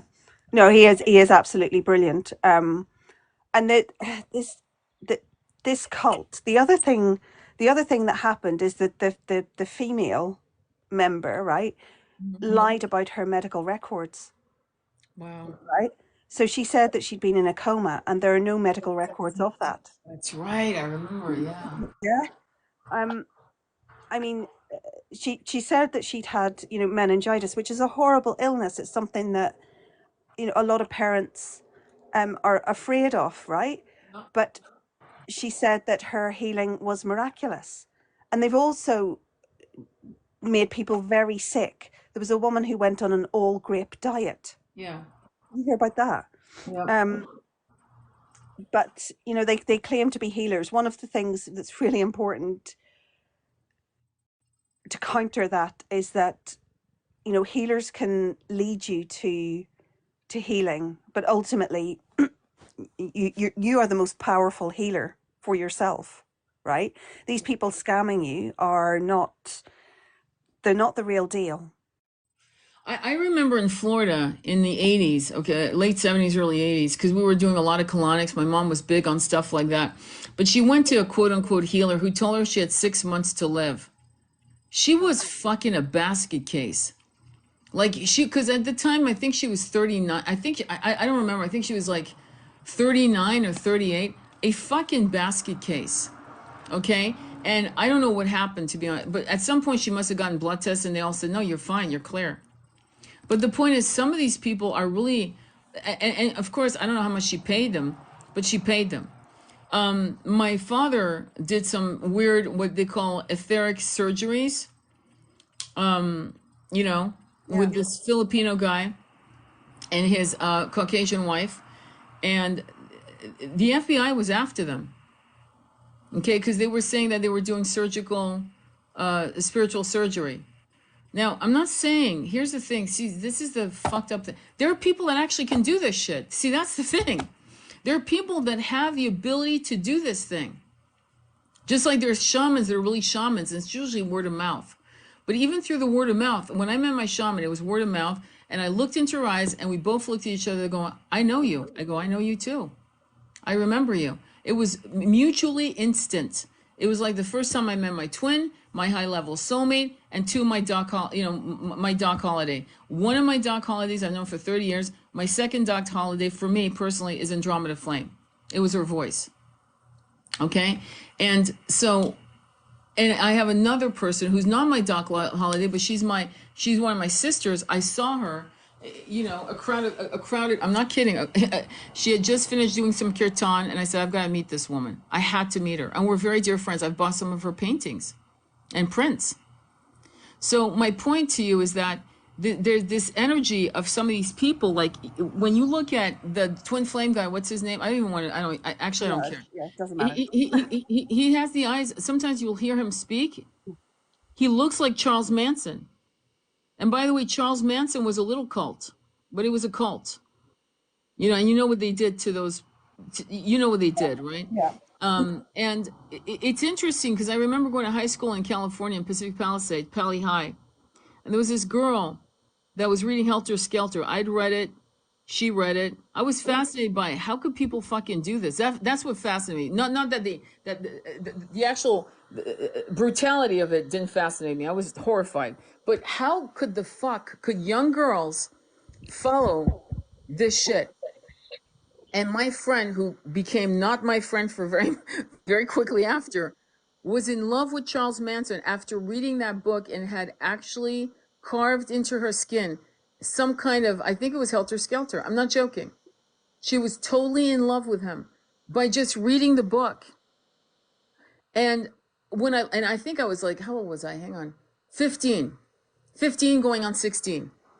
And she was a beautiful girl, beautiful, pale skin, blue eyes, sapphire blue eyes, black, beautiful girl. You would think she'd be normal, but there was something wrong there. That was a young girl exposed to nothing like that. If you know anything about Pacific Palisades, it's a very upper, in those days it was upper middle class, you know, today it's Richie Poo. So there was no reason for her to go there. So what created that in her that she would read a book 15 times and fall in love with the perpetrator of manipulating people through probably neuro-linguistic programming? He probably had a skill set he didn't know, into doing these kinds of horrific acts. So, you know, I had a friend also, which again wasn't a friend for much longer, who had a friend, a female friend who was into, kids. And I was, why are you still her friend? And she said, well, you know, she's brilliant. She's this, she's that. She's had trauma. Yeah. But, you know, why are you still her friend? Because if she's not actively seeking healing for her mental illness, because I straight up, depression to me is not mental illness. I'm going to be straight up with you. You may hate me for saying that. To me, depression is something that is a message from the universe saying you're not in the right place or things don't feel right and you have to transform it. Mental illness to me, when I look at it, is cruelty like that comes out of nowhere. You're like, where the fuck did that come from? That's massive mental illness. That's someone who could actually do some harm to people, children, animals.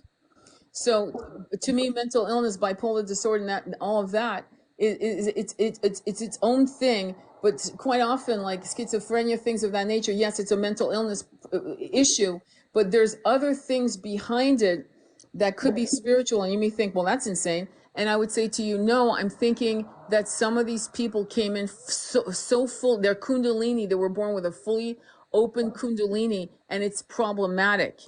I had a friend who had to take medicine so she couldn't hear people. And she wasn't here, she was a psychic. She couldn't handle it. Probably because her chakras were out of fucking whack. And I think a combination of this and that, you know, like, what do you think? Medicines and working spiritually on her chakras could have found a balance point where she could, you know, find her true north, if you will. Yeah, But I think so, and not being labeled as insane because she's a yeah, psychic. exactly. I Yeah. think that's what happens. You know, this is another attack on our consciousness. You know, you're mad if you're hearing voices, you're mad if you're getting downloads. Yeah. It's, Um, yeah. so so yeah, I mean, she could have been, yeah, she could have developed that, and it's sad that it was overwhelming for her. It had to be pharmaceutically lobotomized. Let's put Yeah. it that way. And but my friend who was a friend with somebody who liked, you know, like you got, please be like, don't hang with people like that. Like, I'm not cutting. Do not. I'm not saying, oh, well, I don't want to judge people. Yeah, fucking judge people. Why are you hanging with that? Because if I had a problem like that, I'd be hell bent on finding out how to heal that. Does that make sense? Yeah. If I was like falling in love with Charles Manson, I would be saying, okay, what the fuck's wrong with me? There'd be a part of me that would be lucid enough to ask that question. Believe me, you're not fully in the mire. You're not in the quicksand of illusions, okay? You're not. You never are. They've even said that people who have done harmful things to people are aware. Sociopaths are totally not aware, correct? Am I correct on that? In other words, they don't have that part of them that should actually go, wait, that's wrong. They don't have any empathy, Right. and Whereas they don't have remorse right. either. Whereas some of the things I just described to you, like knowingly liking, what I just said, innocent, you know, Yeah. and trying to promote it as what is it called? Loving. It's funny how they use words to fucking hide the brutality and the deviancy. But be careful with that shit, because I've seen cults where they actually they use all kinds of shit, but it's always root chakra based. I've noticed that all of them are root chakra based. And you, I think also root chakra suppression. I wanted to talk about why. So tantric sexuality. Do you want to jump in on that, and then maybe I can add what I feel about it too? Why tantra sexuality is such a key power, in particular with twin flames and twin rays, and why that's manipulated, and why some of you are celibate because you have to be, or you're making love to your husband, your high level soulmate, and yet, how does that work with tantra? Tantra is all about the connection, right? Mm-hmm. And the connection of your chakras, and actually about it's also about recognizing and accepting pleasure. And it doesn't have to look a particular way, but it's a deeply respectful way to treat your body and your twin's body. The eye gazing, for example, Yeah. right? The ecstatic nature of the eye gazing it's a really beautiful thing and underestimated, and yet our society is infected with PORN, right?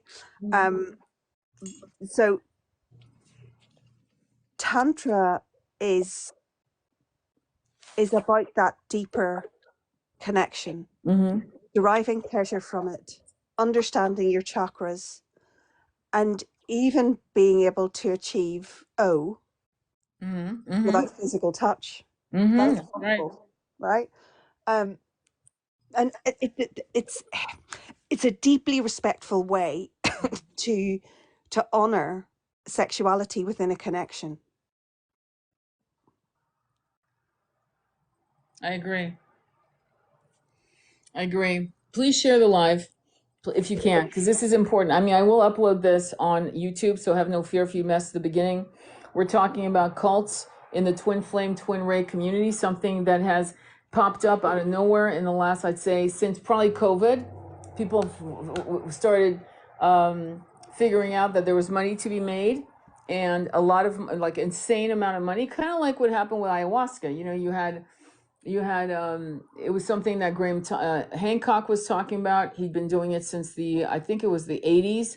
And he would go into the jungles of Peru and do it with shamans, and thank God, we had some beautiful Western raised, conscious raised shamans who went into the jungles of these different Brazil, Peru, and so forth, to bring the medicine to the Western world. And then we started hearing some horror stories, some beautiful stories of massive healing, purging, and horror stories. In the New Age community, which we should rename as ancient wisdom, New Age should be totally, totally, totally burned. There's nothing new about a spiritual connection with source and understanding reincarnation, understanding chakra work, understanding Sanskrit chanting, understanding pranayama breathing, understanding yoga. There's nothing new about it. We need to reject the New Age label, because it is unfortunately locked and loaded with people like Aleister Crowley, who was a piece of shit and a pedophile, and also when I look at the eyes of Blavatsky, okay, I don't like what I see. I don't know about you. One of the people I love that I studied fruitarian and fasting, and my twin bought the same book. We bought it within probably years of each other before we ever met.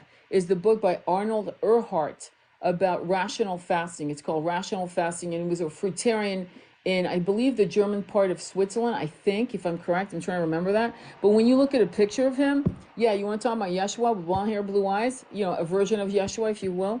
Yeah, there you go. There you go. These incredible, luminous, blue light eyes. They could have been blue, green. It's a black and white picture. I have no idea. But anyway, these incredible eyes. Arnold Erhardt, Rational Fasting. And I remember hearing about him fasting for 18 days and then breaking his fast with grapes and doing an 18-mile walk and doing, like, I don't know, 1,000 squats. I kid you not, just to show that he wasn't weak. He wasn't, you know, the fasting had not hurt.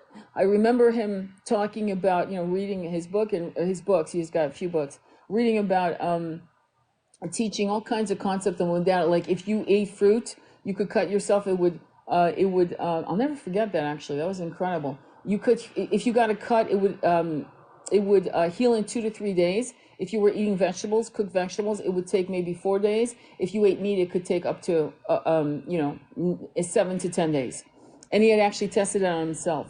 So what I'm trying to say to you is, don't get caught up with this concept of these old guards, because Arnold Erhardt was around, a contemporary of Blavatsky, okay? A contemporary, no, not really a contemporary of Aleister Crowley. That came a little later, like maybe 20, 30 years later, I believe, if I'm correct. But the point is, you see these people and you figure, okay, well, they must know something. And no, I've never read his books. It's weird. I knew, because there's the Thoth Tarot, which honestly we should like redo Thoth tarot cards, because he created it. And his energy is so dark, so evil. I never was interested in learning anything about him. And one day I went, what the fuck? Let me look at this documentary. And everything that I couldn't articulate that felt wrong was shown to me in this documentary about Aleister Crowley. As an example, be careful who you follow. Be careful what you read. You know, in other words, if you're not attracted to someone, then there's a reason, and trust that. What do you think of that? What do you think of Aleister Crowley, by the way? Because I told someone who bought a tarot card, they didn't buy it actually, it was given to them. I said, yeah, please get rid of that tarot. I mean, do whatever the fuck you want. I mean, keep it if you want.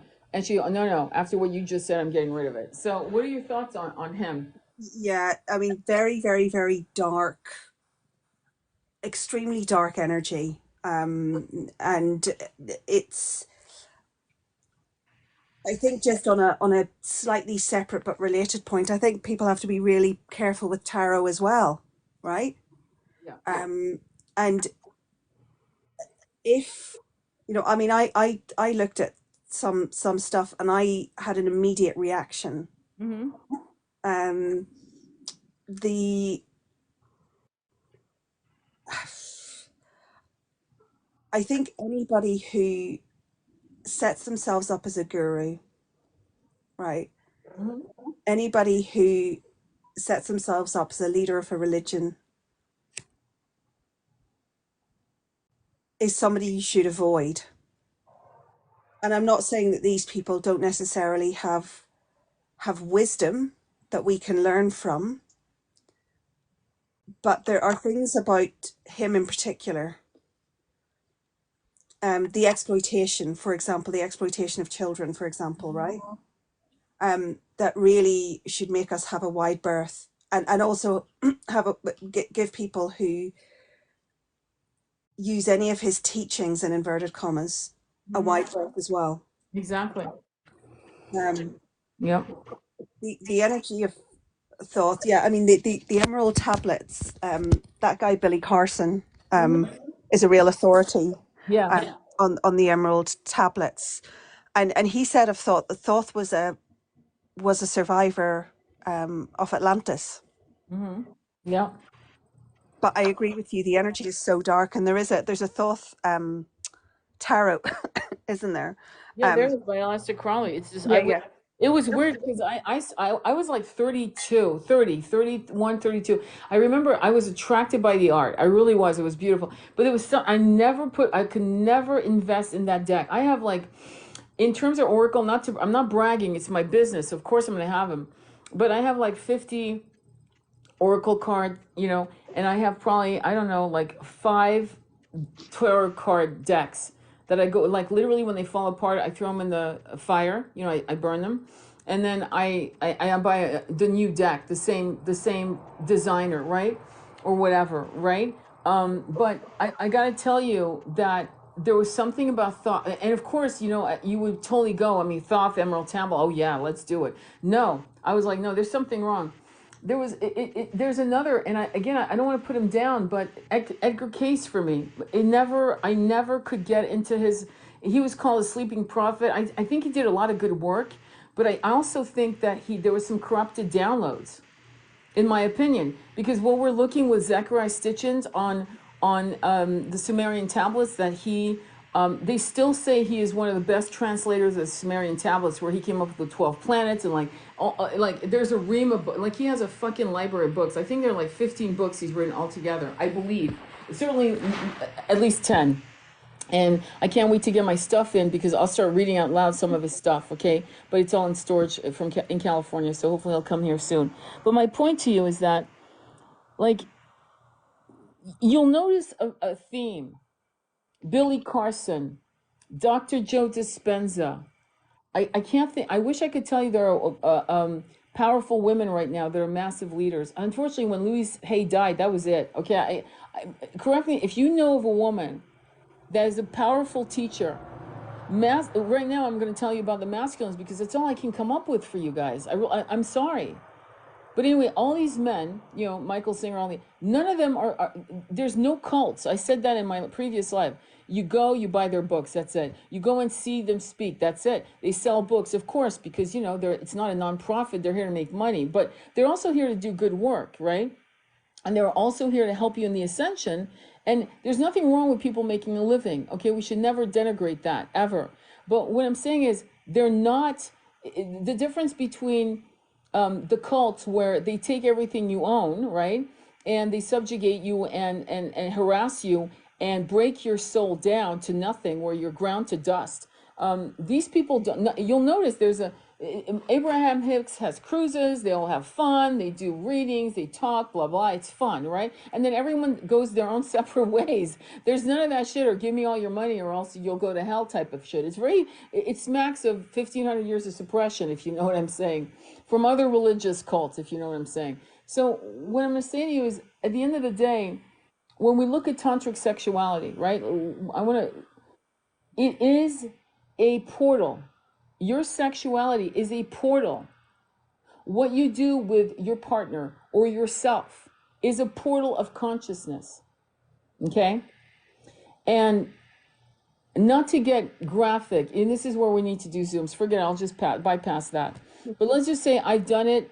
I've done certain tests throughout my incarnation to test certain things that I wanted to co-create, and fuck if it didn't happen exactly verbatim as I wanted it. So when I counsel people on Tantra, okay, I'm very specific with them. We're all fucking adults. We're not, babies, okay? We all know the truth of our own path in sexuality. And so when it's controlled by the powers that be, whether it's through porn or other methods, take my word for it, my men, my brothers out there, take hold of your own power of your root chakra, because if it's owned by anything other than you, then you're being led by your nose. This is a real problem for the masculine and for some feminines, not all, including some who actually have allowed it to die, the root chakra die. And so Andromeda Frame and I are going to do classes that are affordable. We're not here to hustle you, but we also need to pay our bills, okay? But we're not here to take you for a fucking run. Nothing's going to cost $2,000. The only thing I charge, and I'm just, the pink elephant in the room, in case you've gone to my website, I do have a $3,000 offering, but it's only for people who want to work with me 6 days a week for 30 days. That's it. And we do hypnotherapy, we do guided meditations, we do readings, we do spiritual coaching. That's it. Because to start a bad habit or a good habit takes 30 days. That's the only thing I do. But we're not here to hurt you or harm you, Because ultimately, no matter where I'm going when I drop my body, I can't take it with me. But what I can take is new knowledge and ascension and dropping some scars, aka negative impressions that no longer serve me. That's the goal. And as we graduate into ascension more and more, there's multiple levels to ascension. Okay, you don't just ascend. There's staircases to the ascension, right? Just like there's staircases to Kundalini awakening. You know, I'm Kundalini awakened. No, you're on a staircase of a Kundalini awakening. You're being spoon fed to the right levels of ascension for your own benefit. To do, because it has to be done gently. It can't be done, fast. So when we go back to sexuality and how you use your sexuality to co-create what you want, to use it ceremoniously, believe it or not. Yeah, have fun and F off with your person. Yeah, of course, you have fun. Do be wild and nasty with your person, of course. But there are moments where you may want to use it in a way that is ceremonious, alone or with your beloved. And so when you contrast what I just said with how it's used through cults or how it's used in other ways through social media, if you know what I'm saying, and through other means where you have to pay. Look, when you have OnlyFans girls making $350,000 a month, we have a collective masculine problem. Okay? So cults are interesting through the egregore energy. Would you say that's correct? Or am I completely, mucking that up? No, I think they are interesting because what they do is they create a collective consciousness within their cult to control. It's actually a really good example of the egregore energy. But it's the your root chakra point. This is not just a problem for cults, as you said. This is a problem in our society. And when you do have really an epidemic of porn in every way, the total sexualization of our culture, and not in a healthy way. Yeah. Not in a way where we're respecting each other and respecting our bodies and understanding our bodies, how they work, the benefits, the spiritual benefits of healthy sex. Yeah. We're on one hand, we are shamed, Yeah.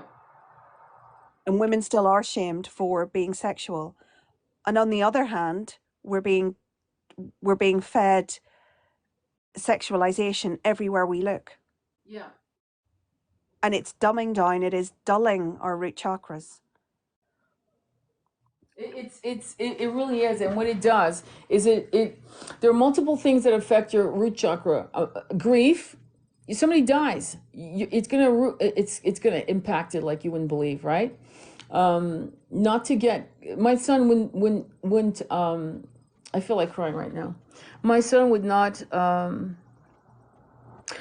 want me for saying this because it's personal, but he is open about a lot of things that he's gone through when his father died. But when his father died, he told me, okay, that sexual. This is a 20-year-old athlete, okay, testosterone up the ass. He could not even fathom the concept of sexuality in any level.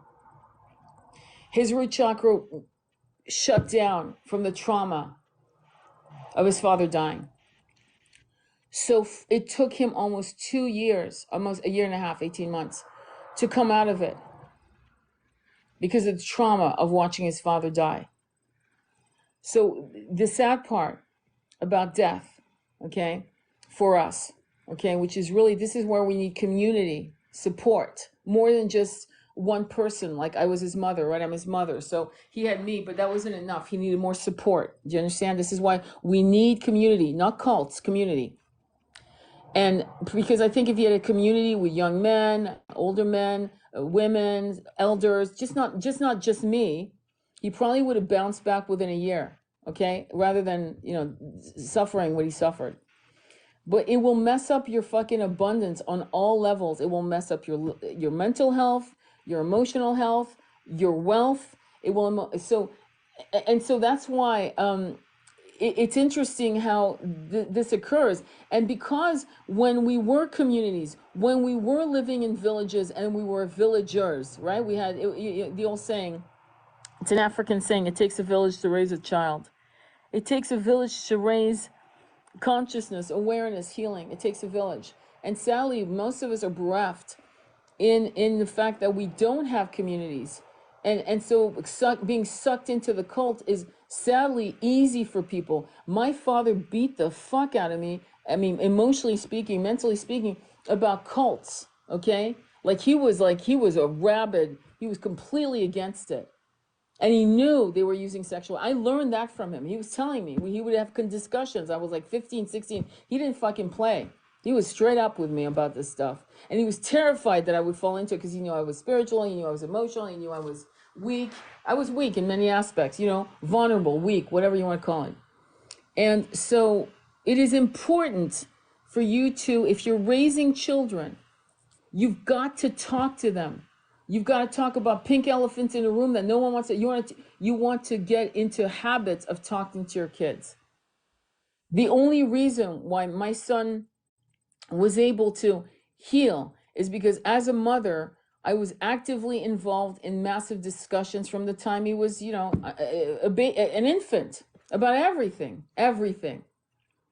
And still, he has his own karma, his own path, right? But still, I would have been nice to have other elders to give him sacred space. Because in the end, tagline, I'm his mother. And he needed other energies that had integrity, moral values, a true compass, good people, just basically good, loving people that are here who want to help.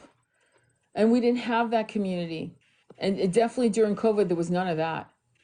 And the sad part is during COVID is when these cults, came into play, when they thrived during this time. And so right now, the knee-jerk reaction is and just so you know, on a side note, but just so you know, the reason why I lost my Discord, by the way, just so, because I'm just going to say, I had someone who handled it, and I don't like to rely on people at all. But somebody handled it for me, created it for me, and then accused me of creating a cult, which was like, fucking, I started laughing. I fucking roared. Because the last thing I want is a cult.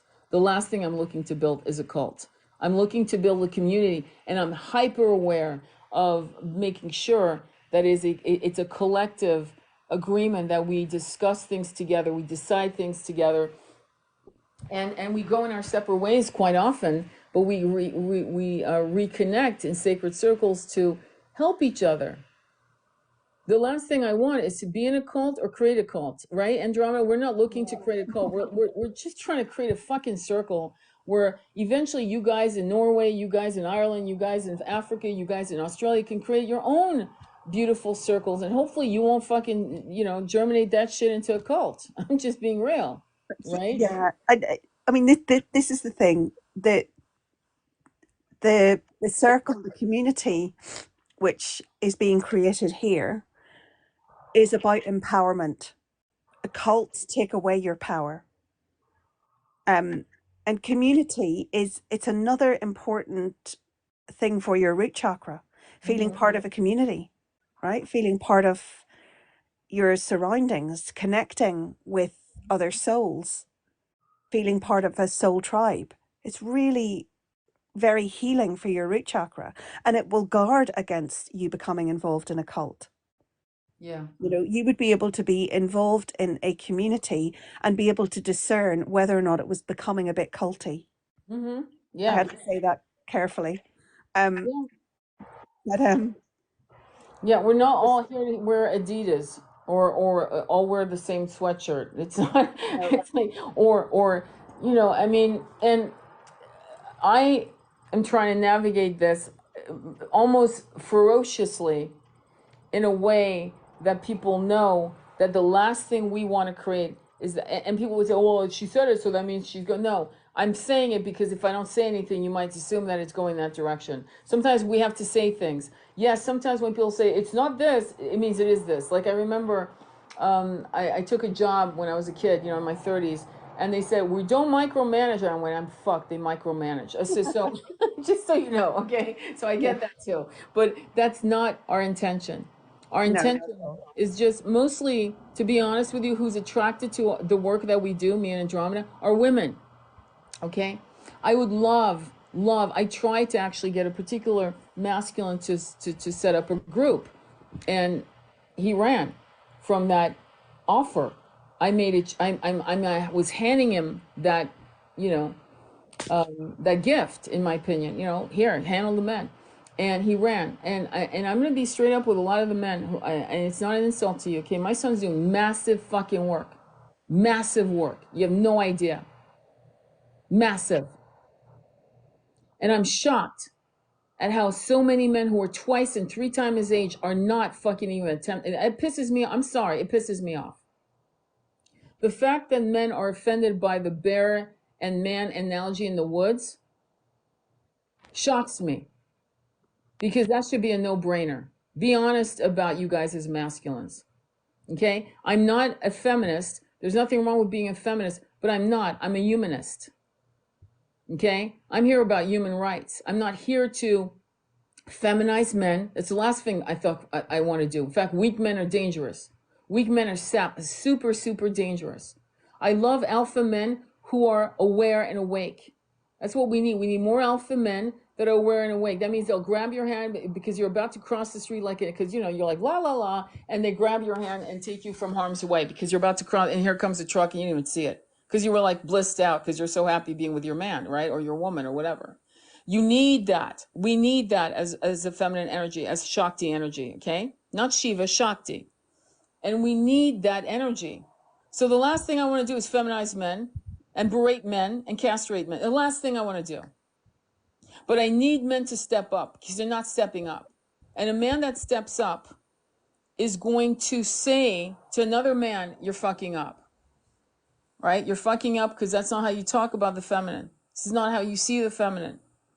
Andrew Tate, who many of you probably don't like, who has 10 chicks on the payroll, and meaning, 10 women he has sex with who have his children, who went into jail and was shocked that he had a couple people that visited, but not his key chicks, which, shock of all shockers, what do you expect, right? They're on the payroll. They're not here to do jail. They didn't sign up for that, okay? It's interesting to me how the masculine is so interested in your waistline and your bosom and the size of your hips, and is so, and that has been ingrained. It has been because the brain is plastic. Well, thank God now they know that any synapses on your sexual desires, your ideas of I have a type, which is all bullshit, which is one of the reasons why many of these runners are running, is because some of you aren't their type. I'm gonna be straight up. You're not. Okay, they're into blondes, or they're into this, or they're into that, and you're definitely not that. Okay, if you're blessed, you are their type. But for most of you, you're not, and vice versa. And it's like it has everyone, you're probably in your mind going, "What the? I don't understand. He's not my type. He's 5'7". I'm into guys who is over 6 foot, or vice versa, right? Whatever, right?" And then they start realizing the spiritual connection with each other. They start realizing that the spiritual connection is the sexual chemistry. It's the spiritual connection that comes through first. That's why sometimes it's same gender. A straight person will go, "Oh my God, my twin is in the form of a same gender. Holy shit, what do I do with that?" Well, you better navigate what love is. Okay? But it is your journey that is going to bring about this understanding.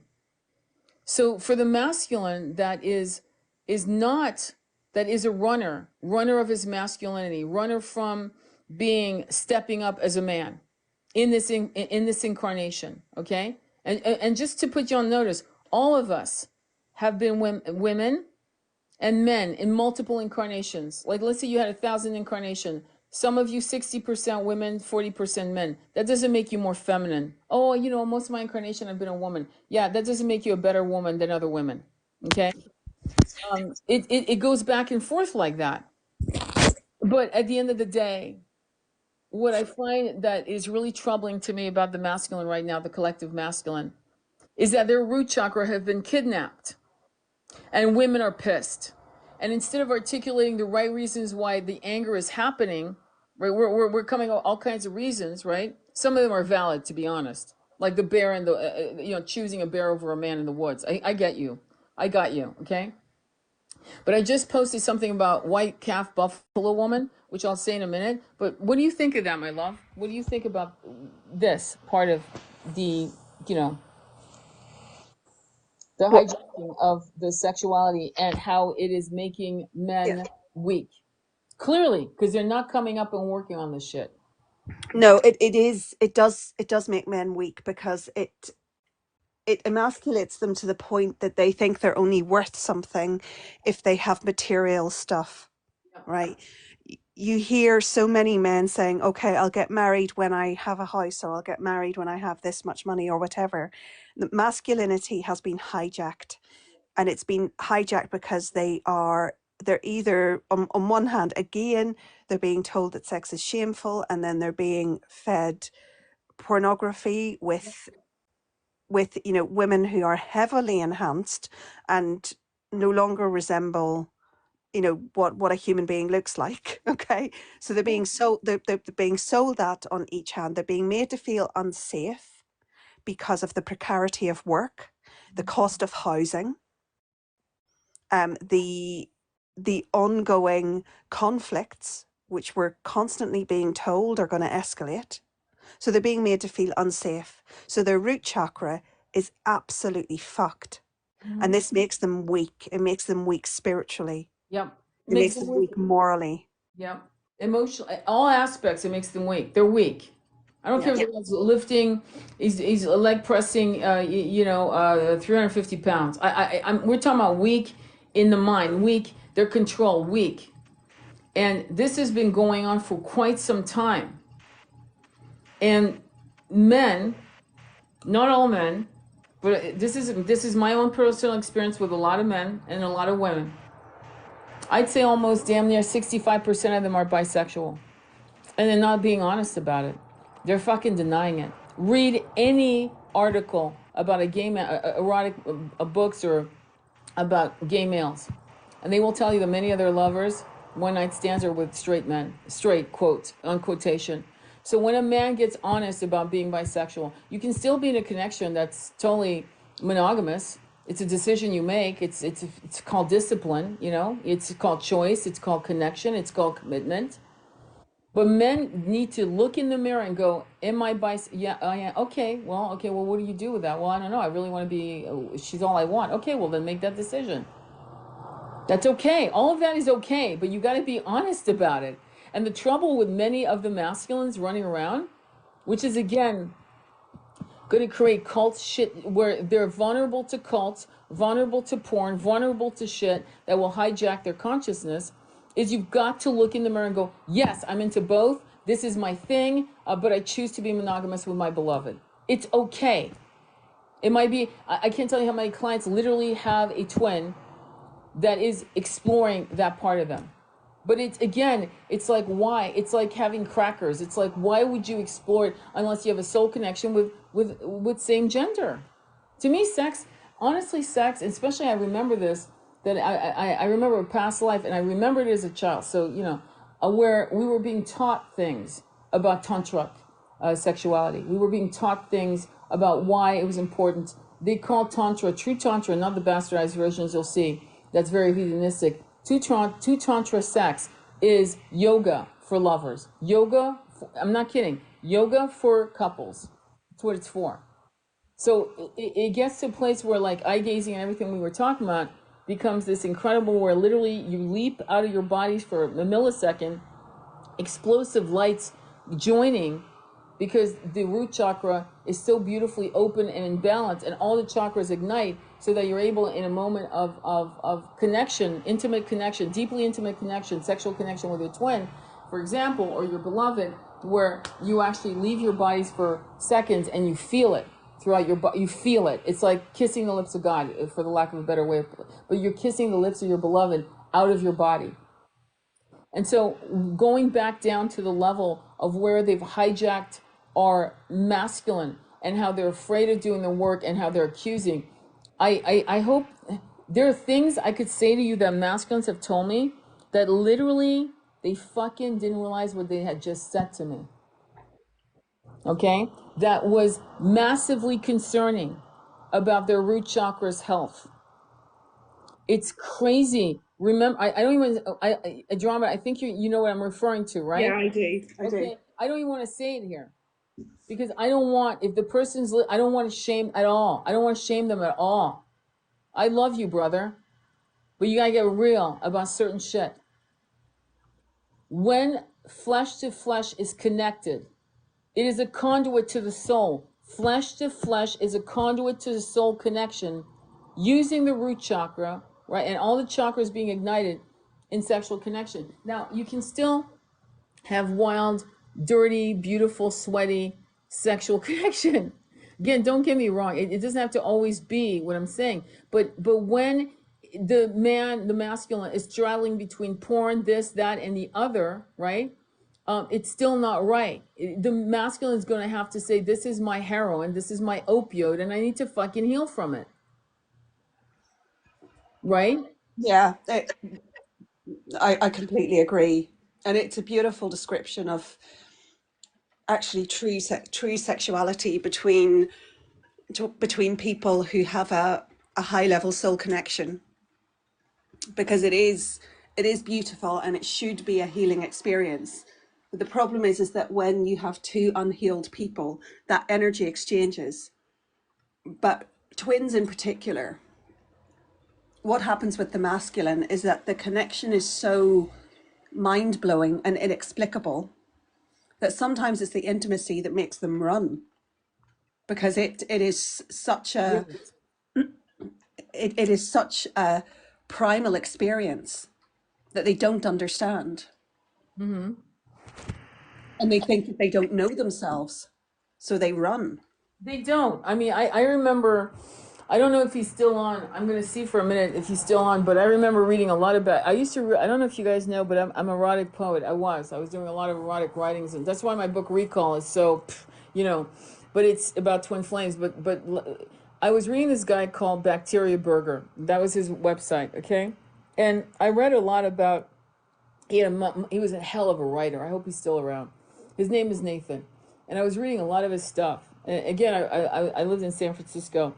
And for some reason, I've had a lot of conversations with, quote unquote, straight men, gay men, and all kinds of conversations. You'd be shocked at the shit I've heard. And then women, their beloveds going, yeah, I know he's bi, but he's not out of the closet. Or yeah, I know he's bi, he's actively out of the closet, So you'd be surprised how that is. But the thing about the concept of tantric sex is that tantric sex is going to be a place where you can actually, what is the word, manifest massive change. And when we do a Zoom, I will share to you something I did recently. In fact, I need to share it with you privately, Andromeda, that blew my mind. But what I can tell you is that when you use sex magic in the appropriate ways, you can actually get massive, it's almost remote healing, especially when you start visualizing your twin in a remote healing stage. And I mean remote healing in ways that blew my mind, which I don't know how to share it here without being fucking shut off by TikTok, to be honest. So rather than, step into dog shit, I'm just going to back away. It'll be in one of our classes. I'll talk about it in depthly. But sex magic is something you should study. Okay, if you're on a twin flame journey, you need to understand this shit, and you need to become an expert, in your own right, and practice the understanding of it by practicing on yourself. Hello, and doing this kind of, it's all connected, my friends. And I knew that. I remember my relationship with my father is healing remotely. He passed in 1985, but one of the things I give thanks to is he said, find out what they are into sexually and you'll know everything you need to know about them, meaning their vulnerabilities. That was a massive fucking lesson.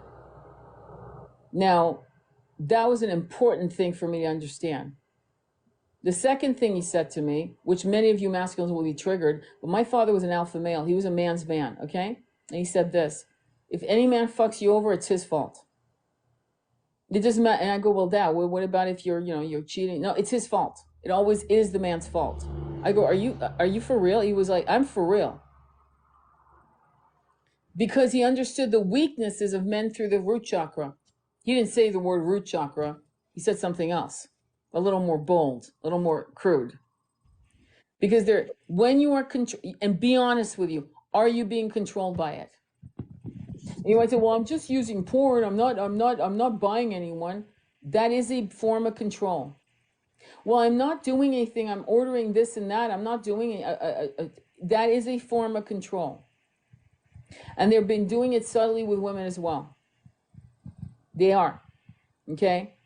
And I didn't understand that until I got older and I started working with clients all over the world. So it's not a religious thing. It breaks all barriers, this problem. It is a problem. And so when you look at cults, let's go right back to cults. They're going in every angle of your root chakra. All of you, all of us. And when you decide to become celibate, right? And you decide to be celibate even unto yourself, if you get my drift. That's okay to a point. But at some point, you need to make sure that you reconnect with yourself, because the root chakra is also a place of creativity, right? And so forth, right? Yeah. Yeah. Yeah. I mean, beautifully put. And it will feed into your sacral chakra and enhance that creativity. Mm-hmm. And actually using that magic, Mm-hmm. right? The magic that we have been granted as humans. Mm-hmm. Using that magic is enormously healing. Getting to know yourself. You know, if you can't please yourself, how do you expect a partner to understand how to please you? Exactly. Right? Getting to know your body is actually nurturing and accepting and loving your body. Mm-hmm. Making yourself feel beautiful in whatever way that looks to you. Okay. Yeah. But I don't think we can underestimate the healing power of that sexual energy. It's incredibly healing. And you have to understand, right, that there are star seeds in other sentient bodies, right, like sentient beings in different physical bodies that don't have the mechanism we have. Do you understand? So if we are here in 3D, and there's other humanoid likes who have the same, setup that we have, but it would not have been given to us if it wasn't meant to be used wisely. It's like you can use a knife to harm someone or to peel a potato. It's a choice. You decide what you're going to do with that tool, right? That's why, gun bans or other bans, they don't, there are other ways to skin a cat, as they're all saying, which I don't like that saying, but, for the lack of a better way of expressing it. And because it is so powerful, the 1% knows that. And that's why for 1500 years, we were shamed. The chastity belt is not a mistake. The chastity belt, can you imagine doing that to a woman? Do you guys Yeah. know what that is? I You know mean, yeah, it's a dystopian yeah, for real. novel, It's The Handmaid's Tale, yeah, right? it's scary. It is scary, but that's what's been happening on a small scale. Yeah, that's true. That That's true. women have been portrayed and presented as the property not just of men but of society. Mm-hmm. That we don't have the capability to have agency over our bodies or our minds. It's only really in the past 100 years where women have been allowed to be independent. It's not that long ago that you needed a husband's signature to get a mortgage, That's right? right. As a woman. 1970s, my friends. 1970s. And Yeah. in The Handmaid's Tale, you need your husband's signature to get birth control, for example, or that kind of thing. And if you have had the breakdown of a marriage or whatever, you are immediately seen as a woman who must repent. Yeah. But in the same way that the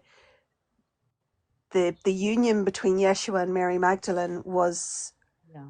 denigrated by painting her as a woman who needed to be saved, A harlot, a harlot. which was another Mary. It wasn't even Mary Magdalena. It was a completely different Mary. And it was Pope Benedict who did that. Pope Benedict combined the three Marys. The one who washed his feet with her hair, the one that was a harlot, and Mary Magdalena. He did that. So, you know, ultimately, what is the takeaway for you in terms of the community versus the cult versus the root chakra, sexuality, divine connections, building the communities across the world so that people are given the opportunity to stand on their own 2 feet and make their decision based on their divinely, comment on dit, divinely downloaded true desires from their higher self and source, not from a place of, like Caliban, like a place of Neanderthal, low level desires, but higher. What does that mean? It means that for you, being real, being happy, being true for some of you is to be open about your bisexuality. In some cases no, you're true up, like I'm totally in this incarnate a heterosexual, just not, I'm not trying to sell you that, okay? And maybe you want to be an artist, and maybe you want to live in a different country, and maybe you want to hang with people who are more into the Wiccan religion, green and white Wiccan religion, right?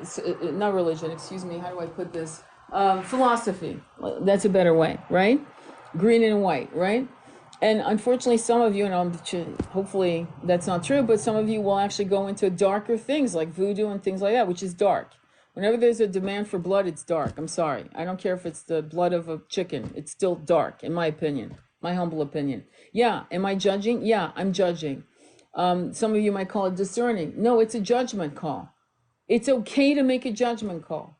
I had a friend who went into voodoo, and he's no longer my friend, because you're gonna lose people. You're going to reject people. You're going to, in some cases, discern, in some cases, judge. And it's okay. It's not for me, right? That's a judgment call. It's not for me. I don't want to eat meat. Will I sit at a restaurant with a girlfriend and not be her friend because she eats meat? Hell no. Fuck no. She can eat meat. But I don't want anyone to push that on me.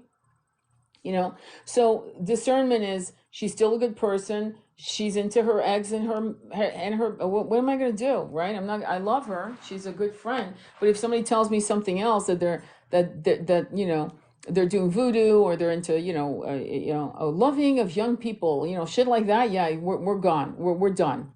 Does that make sense? Yeah, perfect sense. And I think the takeaway is really to be able to discern the difference between a community and a cult. Mm-hmm. And a community functions where everyone is empowered, functioning, happy, where people are comfortable, where they can raise concerns, and where everybody supports each other. Mm-hmm. Cults are all about control. Your thoughts are controlled, your language is controlled, what you eat is controlled, what you wear is controlled. There is no freedom in a cult, and there is freedom in a functioning community. Exactly, I love that. Any final thoughts or words? No, I think just finish on the difference and the importance of doing your chakra work, Mm-hmm. developing that discernment, and protecting yourself from cults. Don't be afraid of cults. They can't get you if you are spiritually strong, Mm-hmm.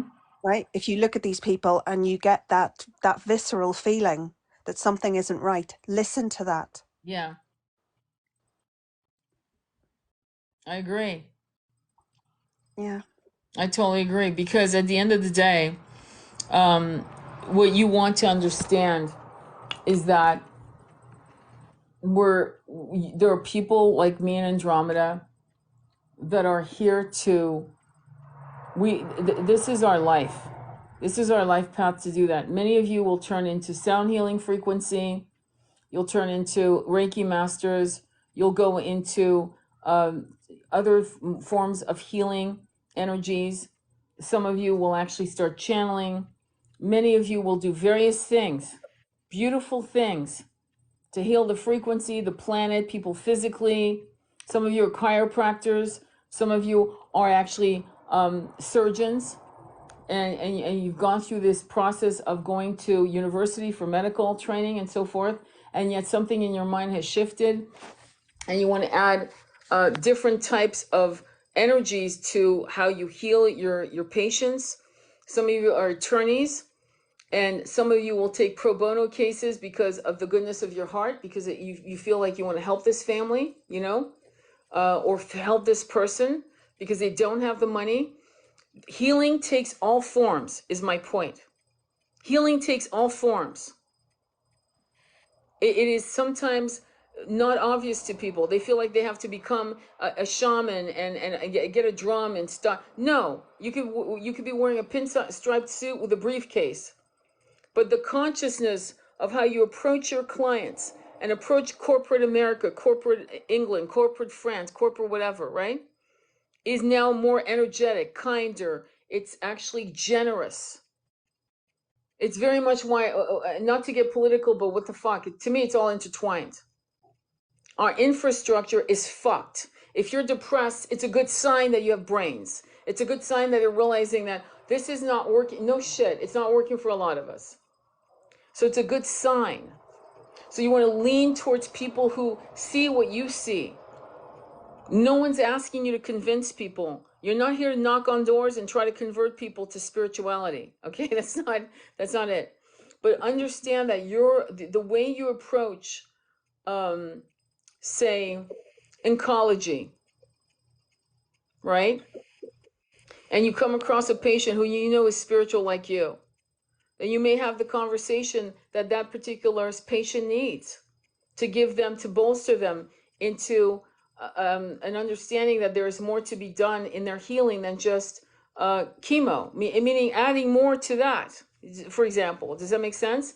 And you may be the person who's a radiologist who is actually doing a guided meditation to a person going through an MRI, and you're saying, just stay still, visualize the ocean, just everything's beautiful, you're doing good, just breathe, you know, and bringing in these little subtle energies to this person going through something that is either traumatic or massively challenging. But in your gift of your energy, you know, whether you're an attorney, like I said, doing pro bono work or whatever, for a particular client, because you feel that they need your help, that's you're doing your work. You don't have to do a 180. What do you think of that before we close? No, I think that's beautiful. Incorporating, you know, we've all got to pay bills, right? And we've all got jobs that we already do, but incorporating spirituality into that and using the ability to read people's energies and understand their needs, even if they don't verbalize them, it will propel you in whatever field you're in at the moment. Mm-hmm. If that's what your soul is telling you to keep on doing. Mm-hmm. Yep. So I have a Patreon I've put up. The Patreon is up on my link tree, and feel free to join that. That will be where we give out the Zoom. Andromeda and I are already coming up with a blueprint of the classes we're going to offer. And we're pricing it in a way that's approachable, right? It's not insane. And we are doing that because in my case, this is my living. In her case, this is also fair for her to actually do that, you know, to get paid for her knowledge and her wisdom and her beautiful heart. And it is an exchange of energy. It is an exchange of energy. It is. I don't, you know, and that's important to honor. And I think that what we need to do in the spiritual community is do better. Meaning when you know that you've taken someone's time, okay, extra time, make sure that you honor that time. Make sure that you honor it in some way. Does that make sense? Whether it's an extra, realizing that the person just spent maybe a half hour more, pay them for that time. When I go and get valet parking to see my twin in the hospital, I make sure I have singles, okay? To make sure that I give this person who's already on a salary, I pay them $2 to $3. It's not a lot, but it adds up. 10 people doing that is $30. Some of them are living paycheck to paycheck. Many of the people out there are barely making ends meet. I just overheard two young women talking about, as I was going to the hospital, talking about a second fucking job. I wanted to, let me tell you something. We need to be more, if you have it in you to tip, to donate, to buy a coffee, whatever the fuck it is, right? I mean, the buy a coffee app that's out there, do it, because there are people suffering in levels that they can't articulate to you in your face, but they are. These two young women under 25 talking about a second job. What the fuck's going on? So if you grow vegetables, and there's a family next door that's not, go bring a basket of your beautiful vegetable. Let them know, listen, I haven't done anything weird with it. I'm just still I want to, would you like these or organic? Donate however you can. If you see homeless people, donate water. I used to carry huge containers of water in my car. And I would you like, oh my God, yes, I would love water, especially in the summer. Do your bit. Every bit counts. It really does. There are people suffering and you have no fucking idea that they have nothing at all, nothing at all. They're barely making ends meet. You'd be shocked at who is actually living these experiences. At face value, they look fat, like nothing's wrong, right? But they're not doing well. And they're never going to ask you for help, okay? Not every homeless person has actually got a sign saying, I need help. Okay, some homeless people, which is obvious, you can go right up to them. Would you like water? Can I buy, I have, what kind of sandwich would you like? I'll go and order it in that store right now, and go in and order them a sandwich that's very massive so that they have nutrition in their body for at least that day. Do your best, because I'm going to tell you something. The governments that are handling the business of, sending billions of dollars in other places, they're not taking of our people. So community is helping people who have no support, who have no community. And it's little things like that that's going to seed a new consciousness of caring and generosity. And with what's happening with TikTok and how it's being canceled out of our lives, Patreon is going to be where we can meet and keep in touch with each other and create more volume of power in the voices that are going to take these systems down, so we can maybe bring TikTok back. I wouldn't be surprised if it comes back. But whatever we need to do, let's not feed the very machine that is taking this amazing app away from us. That means Facebook is out. These other places are out. Clapper is out. You don't go to Clapper. I'm being real. You go to Patreon, you go to other of these, and YouTube, which isn't great. But Clapper feels like we're being corralled to Clapper. It's a weak point, and I'm not sure who's got the reins on that one. But I don't think it's good. I really don't. You get the last word, my love, and then we'll call it a day. Thank you. Just keep doing your work. Keep having faith in yourself. You don't need these cults to tell you what to do. You just need to learn to listen to your inner voice, do your chakra work. Mm-hmm. And thank you, Tony. Thank you. So we will be posting this up on YouTube, and just look for it. Just go on my YouTube channel, and we love you. We're so blessed that you are who you are. Thank you so much for your time. Andromeda, you are light. You are a gift to the planet. You and your twin are amazing. I can't wait to see both of you together, meaning together publicly, okay? Because you guys have a massive, massive healing energy. And when the public finally gets to see you, the public meaning the collective who are on this ascension, they're going to be blown away by the energies that you guys share. I am so pleased that I know you, and I feel very blessed that you're in my life. Likewise. All right. Send you much love all. Namaste. Be well. Take care.